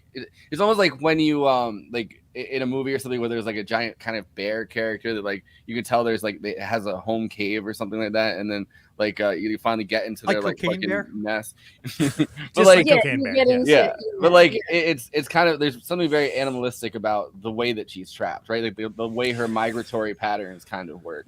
In that same way that there's an animalistic nature to like when she's like howling and shrieking, and like when it's just coming from this base, like, you know, primal is an overused term, but like this absolute primal area of like, you know, the limbic system practically, right? Like when it's just deep down. You also have then the same issue of the like, this is, you know, of the disgust, but also the I can't stop. Yeah. When you look at both Helen and Heinrich, who are like moths to a flame, like they just can't stay away from this toxic shit. Like any normal person would run in the opposite direction. Oh my God, break up. Like, why would you even want to be near this? Like, but they can't stop. It's a, you know, and then you have, like you were saying, with as she gets more primal, animalistic, and then you start to see you know, her migration between the two places. So you have the family home, which at times is really claustrophobic. Like that kitchen feels like it's fucking tiny as shit. Oh, it feels like it's like 2 feet by 2 feet. Sure. Yeah, and they're like shrieking at each other and, they're screaming and, you know, the knife scene and everything is all in that tiny little kitchen. Like it's so, you know, and then everything is very neat, clinical, you know, and then when you go to the apartment where Anna has the creature, it's dank, dark, dirty, like it's very much like a hidden secret, like buried, you know, like she's keeping it. And it's like a nest. It reminds me of like a yes, nest. Yeah, it's more of a nest than like a nest. Exactly. Yeah. It's like you were saying, a with hookup the cave, pad. like with the cave. It's like a gross kind of nest where you go to hibernate and blah and grow a tentacle monster and like, you know, but like, yeah, it is. It's like, but it's also incredibly spacious and like the two places are entirely different. So when she's there, that space I feel is also indicative of showing this freedom and space that she feels when she's there, but then she can't help but be drawn back to the home. And when she's there, of course, it's so like antiseptic. And just so it's so claustrophobic. It's like there's so much horror and like, you know, everything is so toxic and like very, what's that word, like bound, right? Like really bound up. And it's like almost, it's a metaphor for how their relationship is that it's just so fucking tense that it's, you know, you just can't. Yeah. It's like coming off the walls, right? Like it's beating like water on the walls, the tension. Yeah. But again, like you said, she can't stop going back. Are we going to watch the scene here? Is that well, this is them talking about filming the scene. Okay. This is if someone would be like, alien shows up, show me acting. this would be the one. Before you press play, Isabel referred to this as a form of emotional pornography. Yeah, well, he was screaming at her like, "Fuck the air, fuck the air, fuck the air." Yeah, trying to do this. Was that the actual direction? That's amazing. I mean, this is. No, the actual direction was like, "Fuck the air," and he was. No, I believe you. Her. No, I believe you. He was screaming it at her like full like. Yeah. Over and over and over again. Yeah. Imagine just being like a guy who's like in the subway though, and then you know what I mean. Like you see. I'm just trying to get on the train. Yeah, you can fuck the air once I get past. So I'm gonna be late to work. I was thinking like imagine walking down into there and then you see her squatting with like the blood and the like, you know what I mean, and then surrounded by eggs and milk and like all of that, and you're just like, ma'am, do you like need help, or I'm just gonna yeah. Can you imagine? Well, I think that reaction would be would look a little something like this.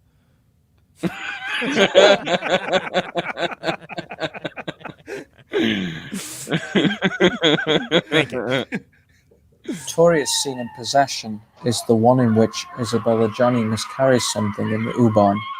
According to Johnny, Żuławski instructed her to fuck the air.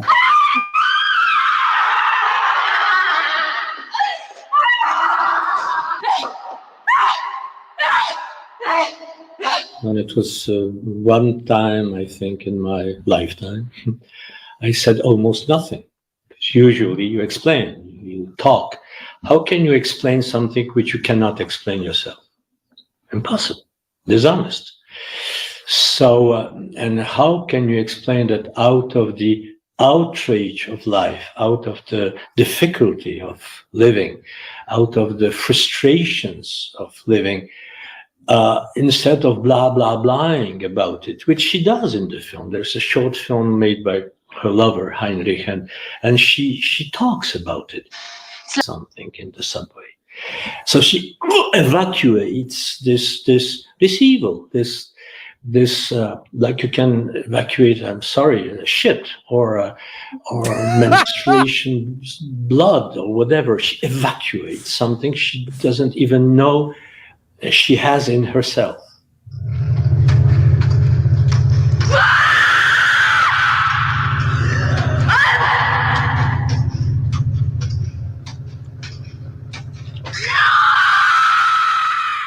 But once evacuated, be it a word, be it the words of Marx or Lenin or whatever, it becomes flesh and blood.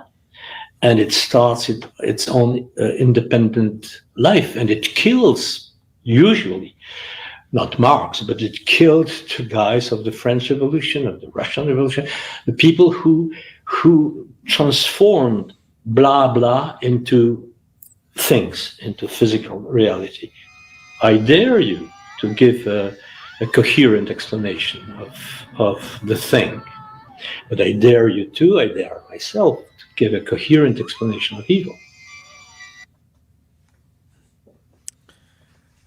Dare not accepted. That's a pass. I mean, that scene is just incredible. I would love to hear her talk about how she prepared for that scene.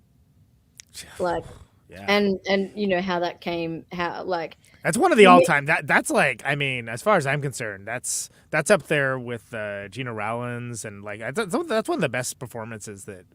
It's mind-blowing because when you're watching it and you're watching it on screen and there's nothing else going on but you and just that, it's just fucking, like I said, everything is so visceral, and everyone, I think, at some point in their life has felt, maybe not the evacuate part, but wanting to like basically exercise yourself, you know, and I feel like an actual exorcism. Yeah, absolutely. Yeah, and let everything fucking go. Just like fuck life, fuck this, fuck that. Let's just, and she just lets it all go, and that manifestation of shame, guilt, anger, loss, heartbreak, everything is just pouring out of her, literally and figuratively. Yeah, I remember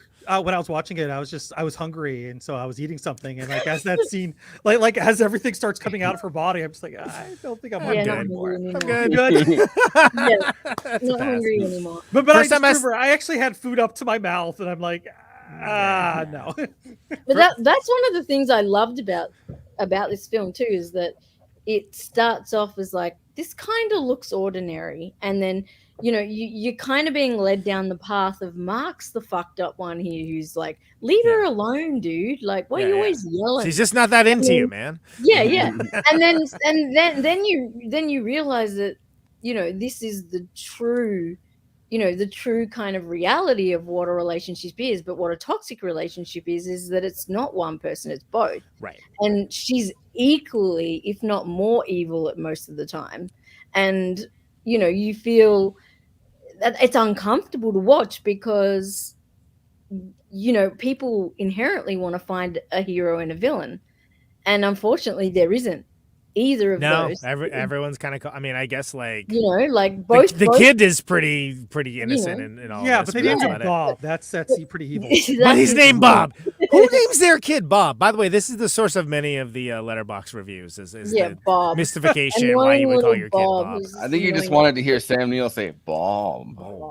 But yeah, like that like, you know, that is the reality of it, is that there isn't a hero. There's no clear answer. There's no clear hero. There's no clear villain. No, it's all distressingly shades of gray, depending on like the viewpoint at the time. Exactly, and who's involved and how personal it is. And I think, and yeah, again, probably a lot of his personal stuff rolls into this, and that's what relationships are, right? Maybe that's why Heinrich got killed. Right, like there's no necessarily any reason why he has to kill other than kill him. I would have if I was making a film about my divorce and my wife was with some dude, I'd kill that dude too. Yeah, why would his character gets got? Yeah, sure, why not? Perfect opportunity. And Heinrich sucks, and you know, maybe Heinrich is the like kind of. And I could see why this is the case, because, you know, obviously his wife was like an actress that he was treating as his muse earlier in his work, and who left him for like just some like you know, shallow kind of weird fucking like Heinrich kind of guy. But like I can see that allergic to buttoning his shirt. Yeah. Well, he's kind of the vapidity and the superficiality of like this sexual charisma that has no really other purpose. It's like kind of a faux it's like kind of like a incredibly faux depth to it, right? Like he's always talking about God, and he's always talking about like there's nothing to him. Like, he's like an empty, and then but then when it really, and he's talking about like all these like deities and like whatever, and when it comes down to it, like there's nothing. It's like completely superficial. He's just a guy that like he's just a libertine, like he just wants whatever the fuck. And it's pretty easy to understand. And apparently knows some kung fu. Well, when he finally challenges him on it, and he's like, "I'll take, you took my wife." He's like, "I take whatever I want," and then you realize that's the essence of who this character is. He's just, he's just a hedonist. He probably wants to talk about Anton LaVey. I mean, I'd imagine there were quite a few people like that. He still lives with his mother. Amazing. Exactly. But also and he bangs in the room next to his mother's room, and the mother's like, but like, someone in the characters in the chat has mentioned how he's like a character, and that's exactly how I view him as well. And in the ecosystem of like the relationships within this film, Heinrich serves one purpose, and that is that he's just a catalyst, an excuse for her. Like, she uses him as an excuse all the time for why there's this breakup and this malfunction. She doesn't want to be with Heinrich. No, he's a means to an end. But also it makes the mind wonder, right? Like, he is such a caricature. Like, is this an unreliable narrator situation? Is this certain aspects of him being like blown up to be like more cartoonishly? No, it definitely is. It's Żuławski's like completely fucking angry. It's his hate tulpa for like that dude. For sure. But like, even within the confines of the narrative, without knowing any of the background story, it's like, again, coming back to like, it would be cool to see, okay, Helen doesn't actually look like it's a different actress. It's not Isabel Adjani that's playing her. Like, and like, this is the Rashomon effect, right? Of not that, like, oh yeah, maybe he's just like, I mean, maybe like his shirt is like one more buttoned up, like it's like he's not quite as extreme of a version of himself as he is, as he's made out to be. His mother's down the hall. She's not. Yeah, maybe it's 2 rooms away. Who knows? Like, exactly. It's not quite as bad as all. I think though. It's kind of also fascinating that he was talking about, the consummation of an idea. Coming back and kind of destroying the people that have originally expounded the idea, and this is going to lead us into our our little letterbox thing here, but it was funny that when we watched Airheads, I think one of the funniest letterbox ones was like, oh, this is what I imagine the French Revolution was like. To be honest, Possession is far more what I imagine the French Revolution. There was tentacle fucking and the French way more screaming and blood just splattered all over the place. Every single person kind of just getting fed to the guillotine. Like, if you think of like the creature kind of as like a guillotine, like, you know what I mean, like as the. That's my problem with a lot of period pieces. Everybody looks so like put together and everything. So, and it's like, no, this is probably like dirty. There's probably like feces shit everywhere. Yeah.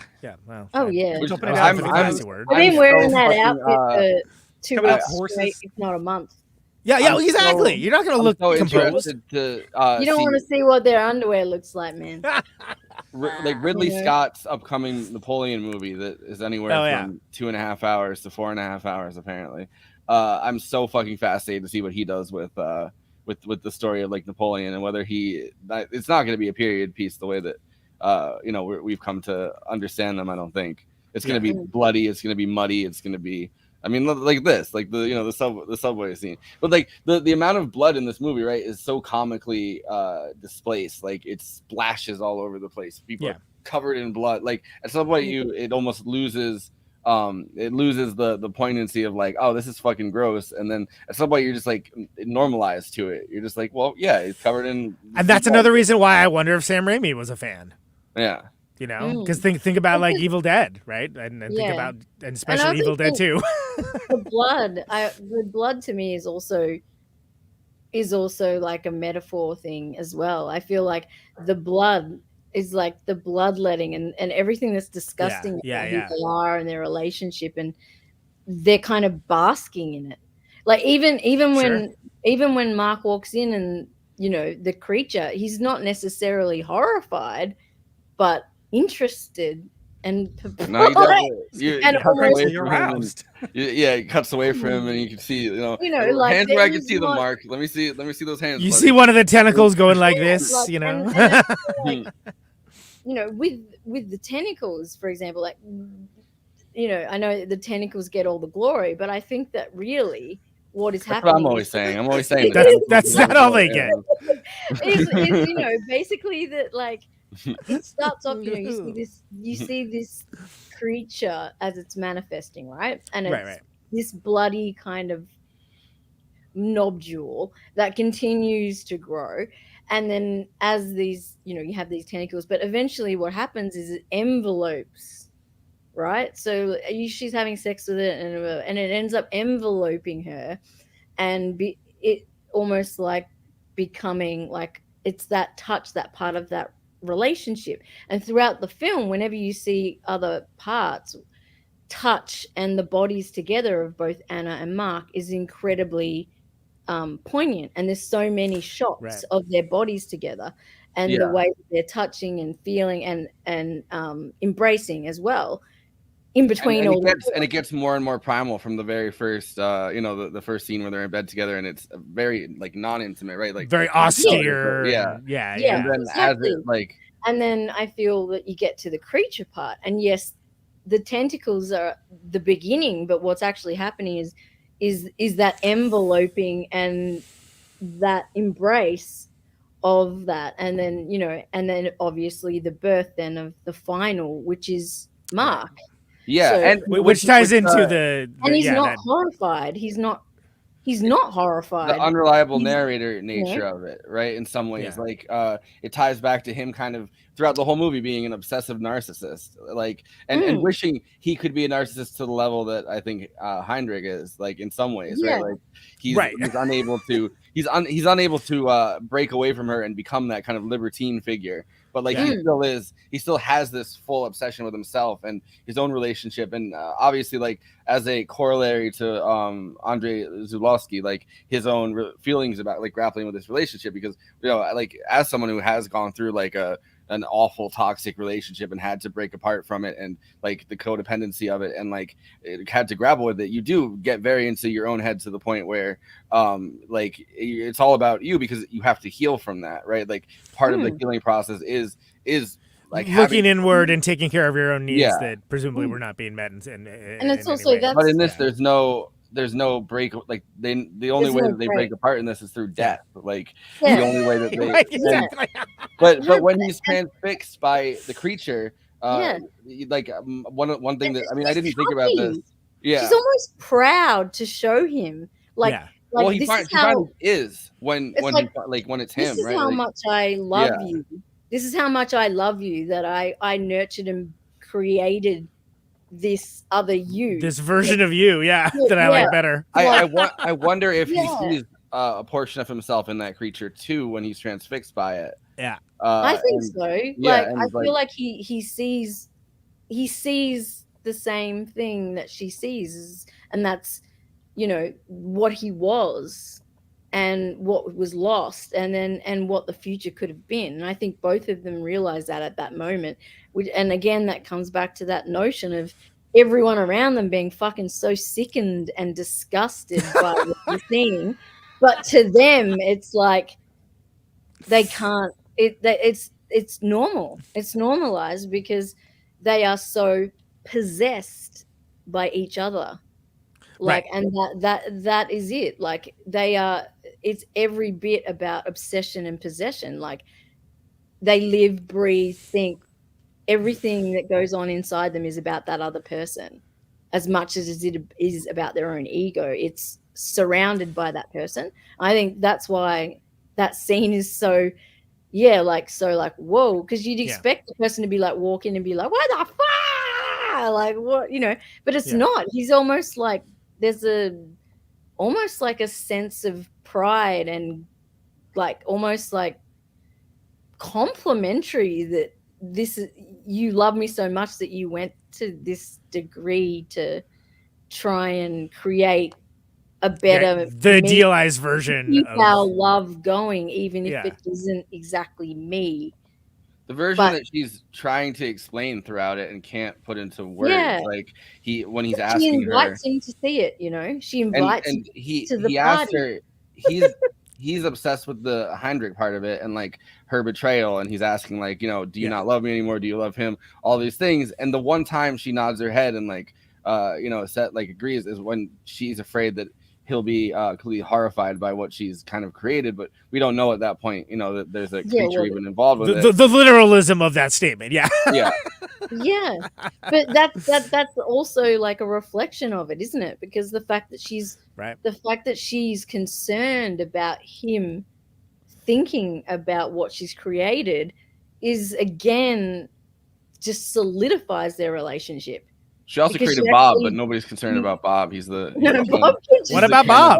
He's the Ken of the situation. Bob's been left in the bar for years. Bob's not drowns himself at the end. Like, popping lids on jam containers. Bob's not something that we're worried about. They named him that because that's what his corpse does after he drowns himself. He bobs. Oh, come on, man. But that's what that's what I love so much about this film is that it's like there is so many levels, but it goes above and beyond like what happens when you become exactly. That's what I'm saying. Like so possessed and one with another person, and then when you try to pull them apart, like, you know, and when it does fall apart, you don't want to let it fall apart. You don't want to admit that it's fallen apart, and you know, it's that hanging on and not. And I think, it's. We did forget about Bob until 2 hours in. You're right about that. Yeah, it was. It's because he's still sitting so in the much bar to discuss. Being a shit. No one cares. He's a little. He doesn't even look like either of them either. He's this little blonde kid. A little cuckoo. Like, where did By the he way, come? Andy, with your getting hungry during this movie, were you hungry when you saw him covered in jam? You're like, I should make myself a sandwich. Yeah, delicious. And then you finally go. Bob make has the yourself a right sandwich. idea there. And then you're like, will oh say man, that- I go for a peanut butter jelly, and then all of a sudden, you're just like, Never mind. Like Chapter Black has mentioned, you know, about the Are We Better Parents, but I will say, like, a lot of the commentaries and a lot of the reviews and write-ups on this film actually do talk about the fact that throughout this film, even though we don't talk about Bob a lot or that Bob's in it a lot, both of them do strive and do become better parents throughout the film. That is true. That from the beginning, notably so. Like they do start to try to become better parents, which is something that happens quite often when people separate. You know, that they tend to focus on try to focus on the child, but. Well, you know, in the beginning, though, to be fair, like, fuck it, I don't give a shit. I don't want anything to do with Bob. In the beginning, they forget they have a kid.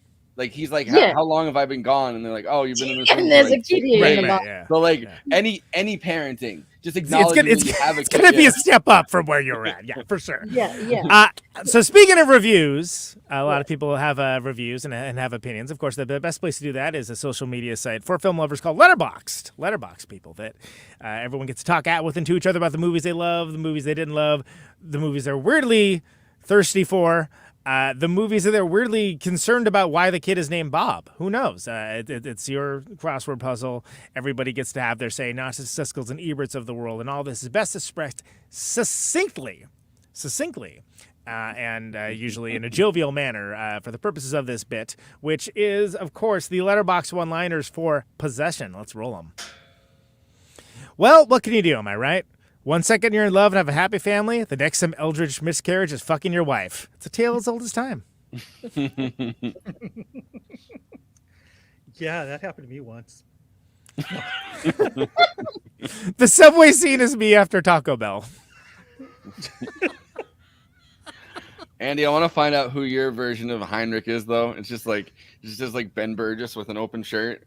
Just like How can that person say that the subway scene is like me after Taco Bell and then give a review of 2.5 stars? 2.5, yeah, that's Kev, shameful. go fuck yourself, mate. You watch this film on August 31st. Go watch it again. There you go. You have your watch hours, Kev. Come now.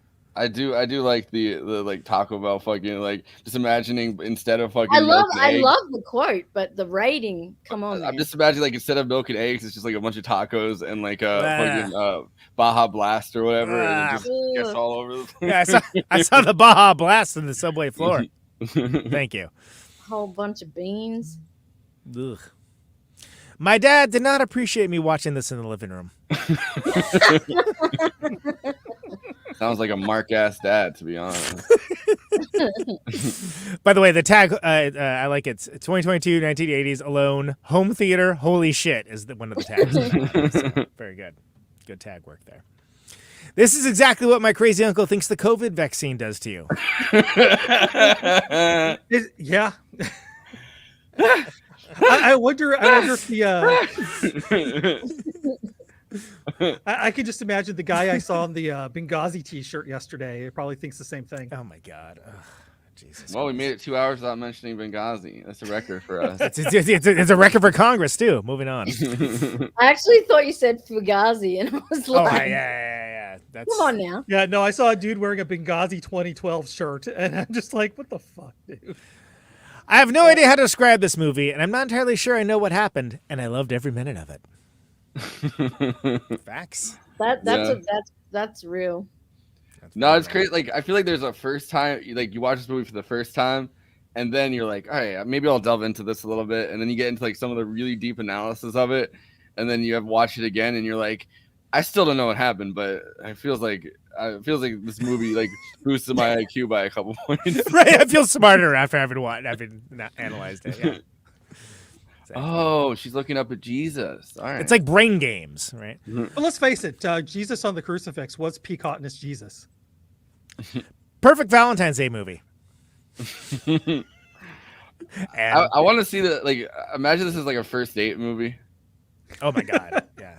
Oh my God! I told you about how I know. I think you go in blind. Like you're like, oh, like I like. Oh yeah. Well, I told you how I saw the Cronenberg crash on a date, right? That went fine, by the way. But that was definitely like there were moments of like, oh my God, what have I done? Yeah. She was into it though, so there you go. There's always and then later y'all crashed. Hey, you trying to go crash the car after this? We took Bart, so that. Speaking of which, that's how I feel when taking public transit too. I imagine just that scene though as like when Beau is afraid, like when he's watching like the news station or whatever, and they're the most terrifying like part. Like I imagine that like that's what's on the news for what the subway is like. They're like news from the subway. It's the birthday boy stab man of transit reporting. Yeah. Speaking of Beau is afraid, I was like kind of like tipsy at the bar last night after I got back from Oppenheimer. Like hanging out with friends, and I had somebody like that I'm friends with come up to me and say, "Hey, can you explain to me what Beau is Afraid was about?" I saw it, and so like I was kind of drunk. Gave like the explanation about like it being like an inverse hero's journey or whatever. Yeah, and he's like, "Wow, that makes a lot of sense." And I was like, "Good," because I don't know if it did. Fantastic. I won't segue. I won't segue. I'm gonna be a good girl. All right. Somebody give this bitch a Xanax. Yo, this movie, if she just had like a Xanax script, this movie would have so much more of a mellow plot. Short film, 5 minute long. Yeah. I don't know, man. She would have to take quite a big bottle of that shit. Yeah. Sister Faith and Sister... Yeah, one's not going to do it. Yeah, you're right. Sister Faith and Sister... I don't know. Where was I going with? I don't know. Well, it's all good. Sister Xanax goes down the throat. By the way, I had a movie. I had an Uncle Alligator movie pitch. Yeah. It's lay it on me, kid. All right, so it's a tweaker. This is my Oppenheimer remake, right? Like this is my Oppenheimer sequel or whatever. New franchise or something. He's a tweaker scientist, right? And he's trying to build an atomic benzo, like a giant fucking Xanax to drop on Mexico to end the war on drugs. That's his goal, and I call it Pill Poppenheimer. I thought of that at 5 a.m. I like it. We can tie it in with our sponsors. We'll be able to get funding, no problem. Greenlit. Is that what happened to Jordan Peterson? Yeah. The Cuck of Cthulhu.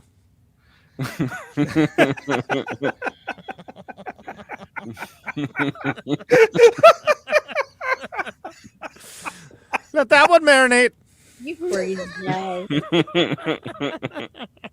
So many levels. So many levels. Those are the Letterboxd one-liners for Possession. Please follow Tentacle Rocky, Divorce Demon over there. Movie Night Extra. Forrest Miller, he's your host. He's logging all the stuff we cover on the show and other things as well, all over that biz. I am Conan Neutron. For the first time, you look vulgar to me, but not if you follow me on Letterboxd, where I'm doing all of the high-profile, highbrow, midbrow, some populist fare as well, and follow me along for the Criterion Challenge, nearly done, and we can explore the world of avant-garde cinema together, if you dare. J. Andrew, is this hentai world? Does he still wear pink socks? No clue, but he's wearing anything he wants as he watches all the weirdest stuff, so you don't have to, or so that you can. It is not my place to judge such things, but if he's doing it either way, whether you are following him or not, but please follow him anyway. Explain to him why it is not hentai. Thank you in advance. And he is also doing Criterion Challenge as well. I think he's a little less further along than me. Yeah, almost halfway through. Yeah, but that's. I kind of picked up the pace considerably because I realized I was going to be on tour for a large part of October. So, Renee Ruin is on Letterboxd. You should follow her. She's on our master show page as well. She doesn't log stuff that often, but she's very busy. I did some logging last night. Did you really? Okay. Okay. I stand corrected. A little update, We regret the error. So she's not only the maker of her own evil, she's the maker of her own content as she logs stuff on Letterboxd and beyond with the Night Shift and, of course, the many things. But, of course, this is all J. Andrew Pink Socks, I call him. That's my nickname for him. World's bailiwick as he takes us away with the plugs. J. Andrew World, take it away. Wait, right before that, I want to just prove right now that I did update your plug in the beginning of this. Oh, this is... Conan Neutron, host of Britonic Reversal, co-host of Movie Night Extravaganza, and frontman for Conan Neutron and the Secret Friends, neutronfriends.bandcamp.com. Conan Neutron and the Secret Friends is a new split LP with Lung, Adult Prom, available now on Bandcamp, and it's Bandcamp Friday. Pause the stream and get Adult Prom now. There you go. Well, thank you. That was very thoughtful. Plug too, if I can. Oh no! Yeah, absolutely. So I think Andy's. You got to sit through this nonsense first. Yeah. It's been a while. He does this flawlessly. Yes, flawless. This will be the time.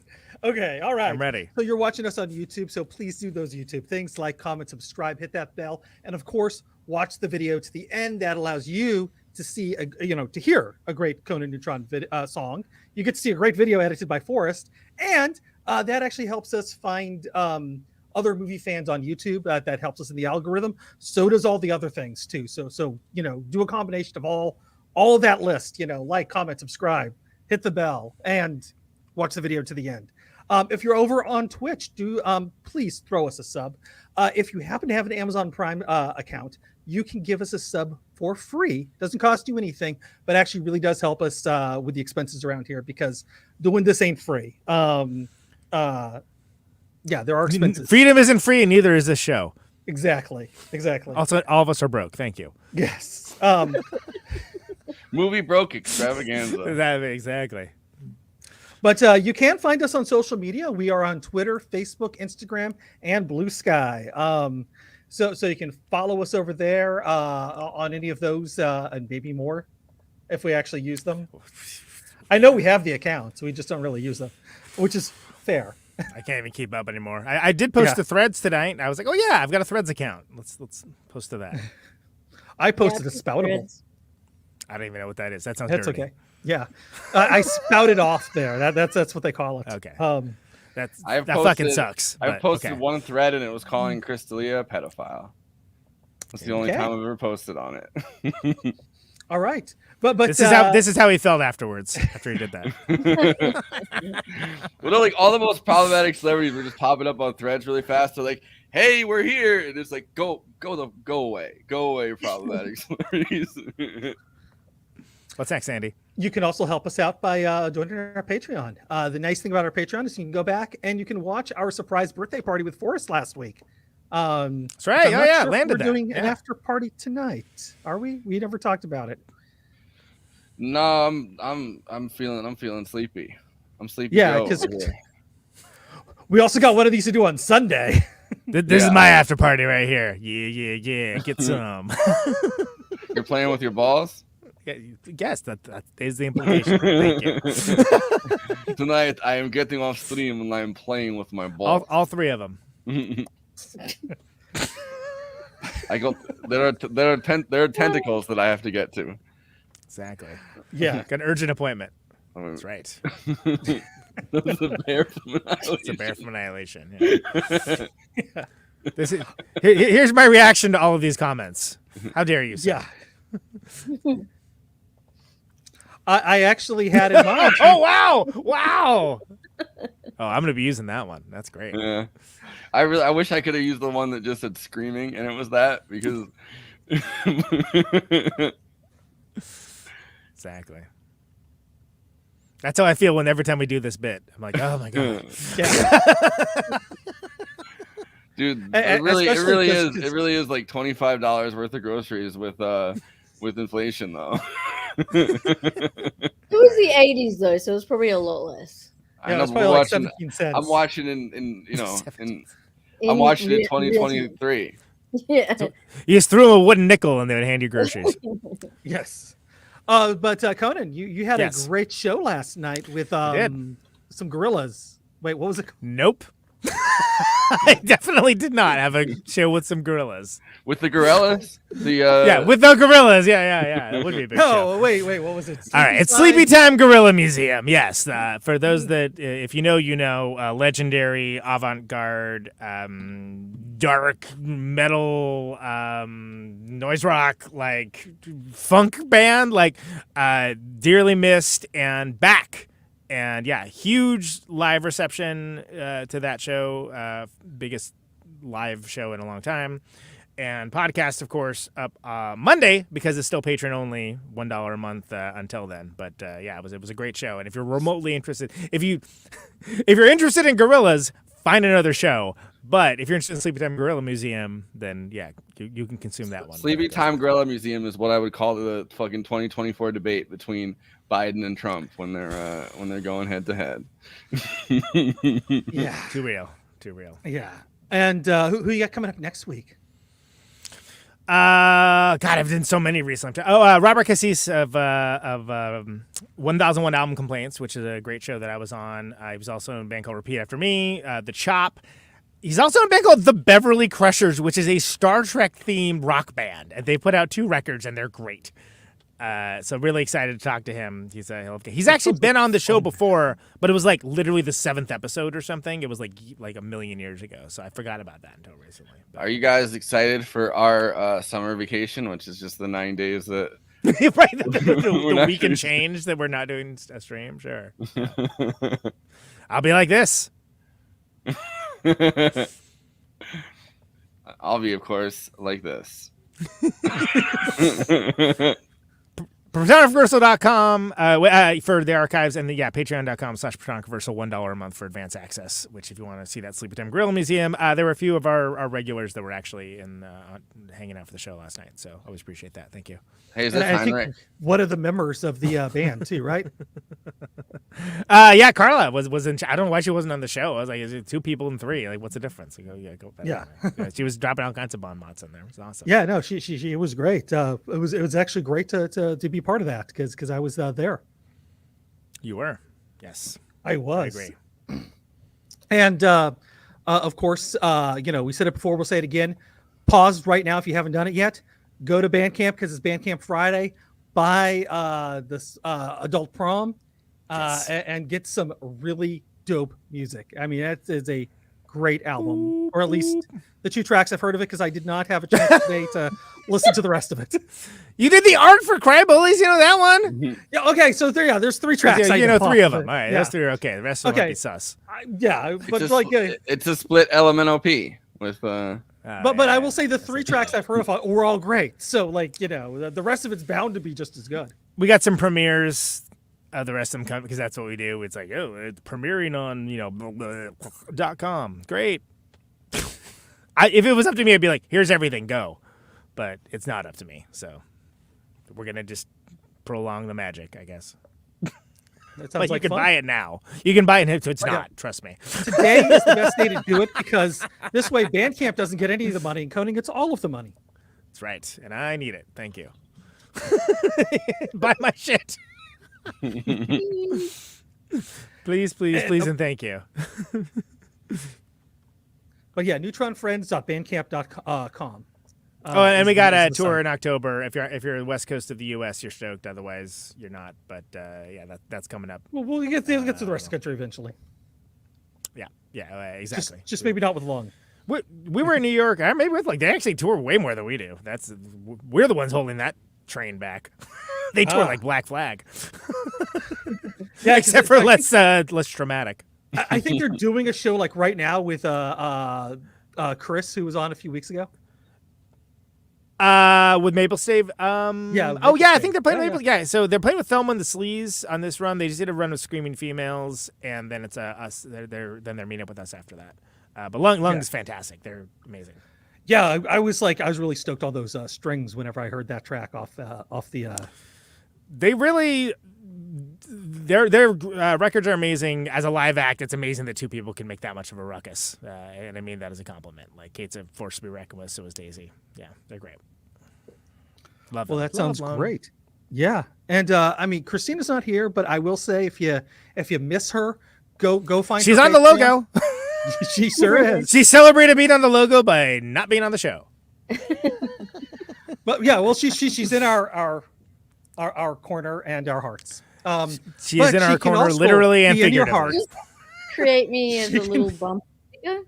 A bumper sticker. Oh, we can do better than that.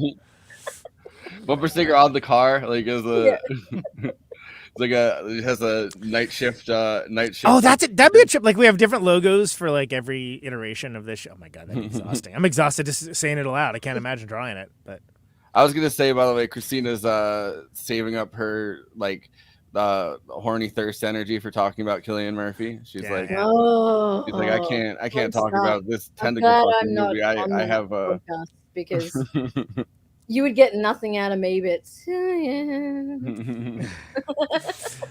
but if you're missing her, go to her Patreon, throw her a little bit of money there after you buy Conan's album and support us. That's the third thing you got to do with your money. Strange how they all involve money. Yeah, funny that. But Renee's plugs do not necessarily involve money, although they could. They should. They absolutely should. But there's go to my Patreon and give me money there if you want to. And excellent. I have a donate page if you want to give me money there too. All in my link tree. But yeah, do you want me to go now, Andrew? Yeah, go for it. All right. No, we don't wait. We just do it. Yeah, sorry. It's been a while, guys. It has been a while. Yeah, it's great to have you back. So September 23rd in the US, Night Shift will be doing Infinity Pool. So with Jenna Hayes. Oh, cool. Yeah. October that's my favorite 6th. Marvel movie. Yeah. October 6th, US. I'll be on the Alien Murder Sex podcast, which is going to be a really interesting one. So that's true crime, paranormal. It's got everything in the title. I was going to say, yeah, it doesn't sound boring. Crime, paranormal, and then we review a porn at the end of the episode. So I'm being asked to be a guest on there, so that'll be a fun one. And then, of course, I'll be back in October with you guys. I don't know if we're announcing that title, but I will be back. And then also in October, November, I will have a piece coming out in a huge zine periodical called Girls to the Front. Cool. That'll be on music and mental health. So that will be coming out then. But you can check out the first issue if you go to just www.girlstothefrontzine.com, and you can purchase the first one. It's a nice big thick one. And I'll be in the second issue of that with writing and also with some art. So looking forward to that one. I think we're so Hereditary is going to be the October episode Right. that Renee is going to be on, which is going to be the second to last October episode. And I think we're maybe going to have you on for Mulholland Drive. We talked about, right? Mm-hmm. Which is actually later this month because it's now September. Holy crap! So that'll be later this month. With Ravana and Renee on for Mulholland Drive. Second David Lynch film this show's ever done. Really, that'll be really fucking nuts. No, we did Dune. But David Lynch is kind of okay. You know what? Yeah. Technically speaking, yes, David Lynch has disowned it. So I did think about that, but I chose to include the director's wishes. David Lynch's Dune. Dune, your mom. Exactly. I forgot one other thing. I was on Hyphenate with Randy Randall, former guest of this show, and third episode. So that's out now on the Ruinous Media Network. Get it wherever you get your podcasts. There's a couple things called Hyphenate. So this is the one with Randy Randall. Pretty easy to find, and I totally forgot what we talked about because we did it so long ago, but it's pretty entertaining, I think. Singer, songwriter, podcaster. Exactly. Triple threat. Hereditary is my third favorite horror after Suspiria and Possession. Those are good. Yeah. That's a good list. That's a good list. Hereditary is like I think Hereditary is the only movie like within the last few years that I've seen, like that came out within the last few years. I mean, that's like put actual like terror in me for the first time I watched it. Like it's hard. I don't really like get that kind of emotion from movies a lot of times because I'm like, this is on the screen, like, you know what I mean? Like it's not like not you're enjoying it, but you're kind of analyzing it at the same time or something. Yeah, too. Or like I'm like, you know what? Like my brain is like, look, there's like a screen between you and what's happening. Like it's not like, I don't know. I'm just not someone that like necessarily gets scared from horror movies. Hereditary was a different fucking story. Well, yeah, that's because if you watch Hereditary, they crawl out of the screen just like The Ring. Genuinely freaky movie, and I'm sorry, peace and love. He hasn't topped it yet, in my opinion. No, but I don't think Midsommar topped it. Yeah. Well, I like Midsommar. I like Bo's Afraid. I'm going to bring this around in a circle. Midsommar, the director actually drew inspiration from Possession for Midsommar. That doesn't surprise me. Yeah, that makes sense. I mean, like literally, when you think about it, it's the story of a breakup, right? Like it's put into like a full like writ large, full car, and there's no Bob, and apparently colonialism, according to Amy Bell. I'll never fucking forgive her. I was yelling in the van while that was going on. I was like, I cannot believe that this is happening, and I cannot believe I cannot react to this. I listened into the show. I couldn't be on that episode, Renee, because I was on tour, right? And like I was like, well, I'm just driving. I threw on the show live, and it was agitating for me. We got to do an actual Midsommar episode. I think you can call a mulligan on that one, and actually, I think we're doing a Midsommar episode on Night Shift because it's a favorite of Jenna. I am not going to redraw that artwork because I spent so much time on all those flowers. It came out beautiful. I mean, I'm very proud of it. Yeah. But you just use the artwork again if we do it again. I mean. Yeah. I might draw more to it, since I'll have time. More flowers or a bear. I did prefer. I preferred Hereditary, but is that? Do you think Forrest is? Did you say bear? Like that? By the time she's in Oppenheimer, which we're covering on Sunday, she's sick of flowers and she just keeps throwing them in the trash every time he gives her flowers.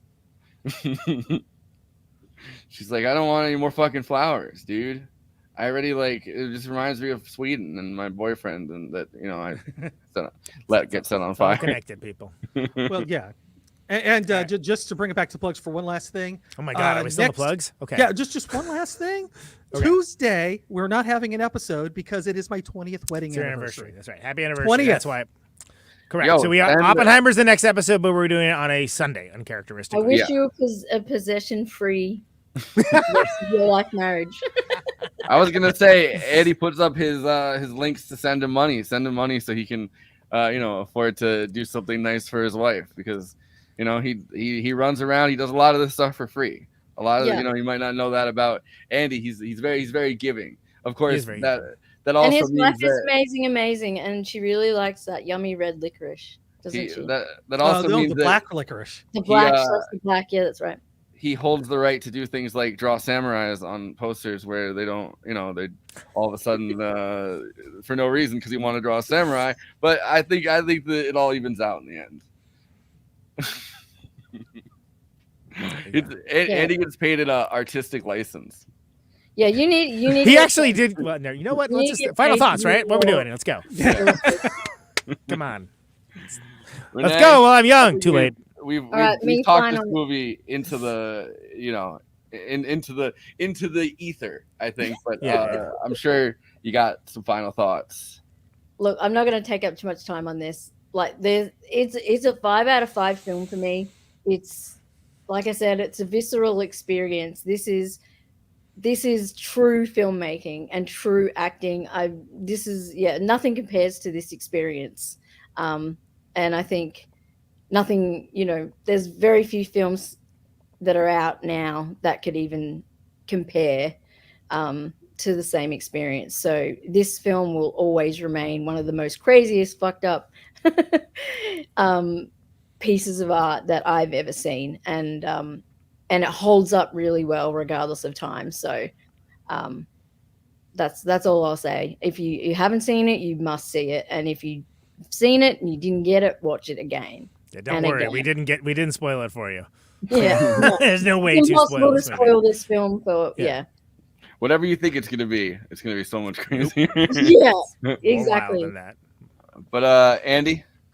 Yeah, as I said, we said before, this movie starts off at 11. I mean, it starts off, you are completely uncomfortable in that first kind of fight scene where they start arguing outside, and it just slowly catch me outside. How about that? Turns that volume up because there is this air of paranoia. I mean, they're constantly zooming in on the people across the border, spying on them. Like watching the whole thing, which just which we barely even touched on, but that really does create this weird air of paranoia. And this is 2 hours of just paranoia and just visceral emotion, dealing with which I've been through bad breakups. I've been there before. I'm not happy, proud of some of the stuff I've done, just like some of these people are. But hey, there you have it. It's a great exorcism of all that negative energy that gets built up inside of you. And disclaimer: don't watch this film if you've just come out of a divorce. Strongly do not recommend. You will have a very traumatic time. Elon Musk decided to buy Twitter. Right. All right. Conan. I gotta agree with Renee. It's a 5 out of 5 for me. Possession, as mentioned, is as in the state of having or owning something, not demonic necessarily. And Anna is so enamored with love, she brings forth an allegorical tentacle creature.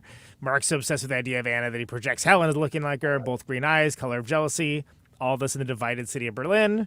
Everything's so close yet so far. Very key to this. It doesn't hurt, does it? The physical pain that doesn't come anywhere near the emotional pain in the name of love. We are indeed the authors of our own misery. That includes the amazing subway scene and the subway miscarriage of hope, which, what a scene.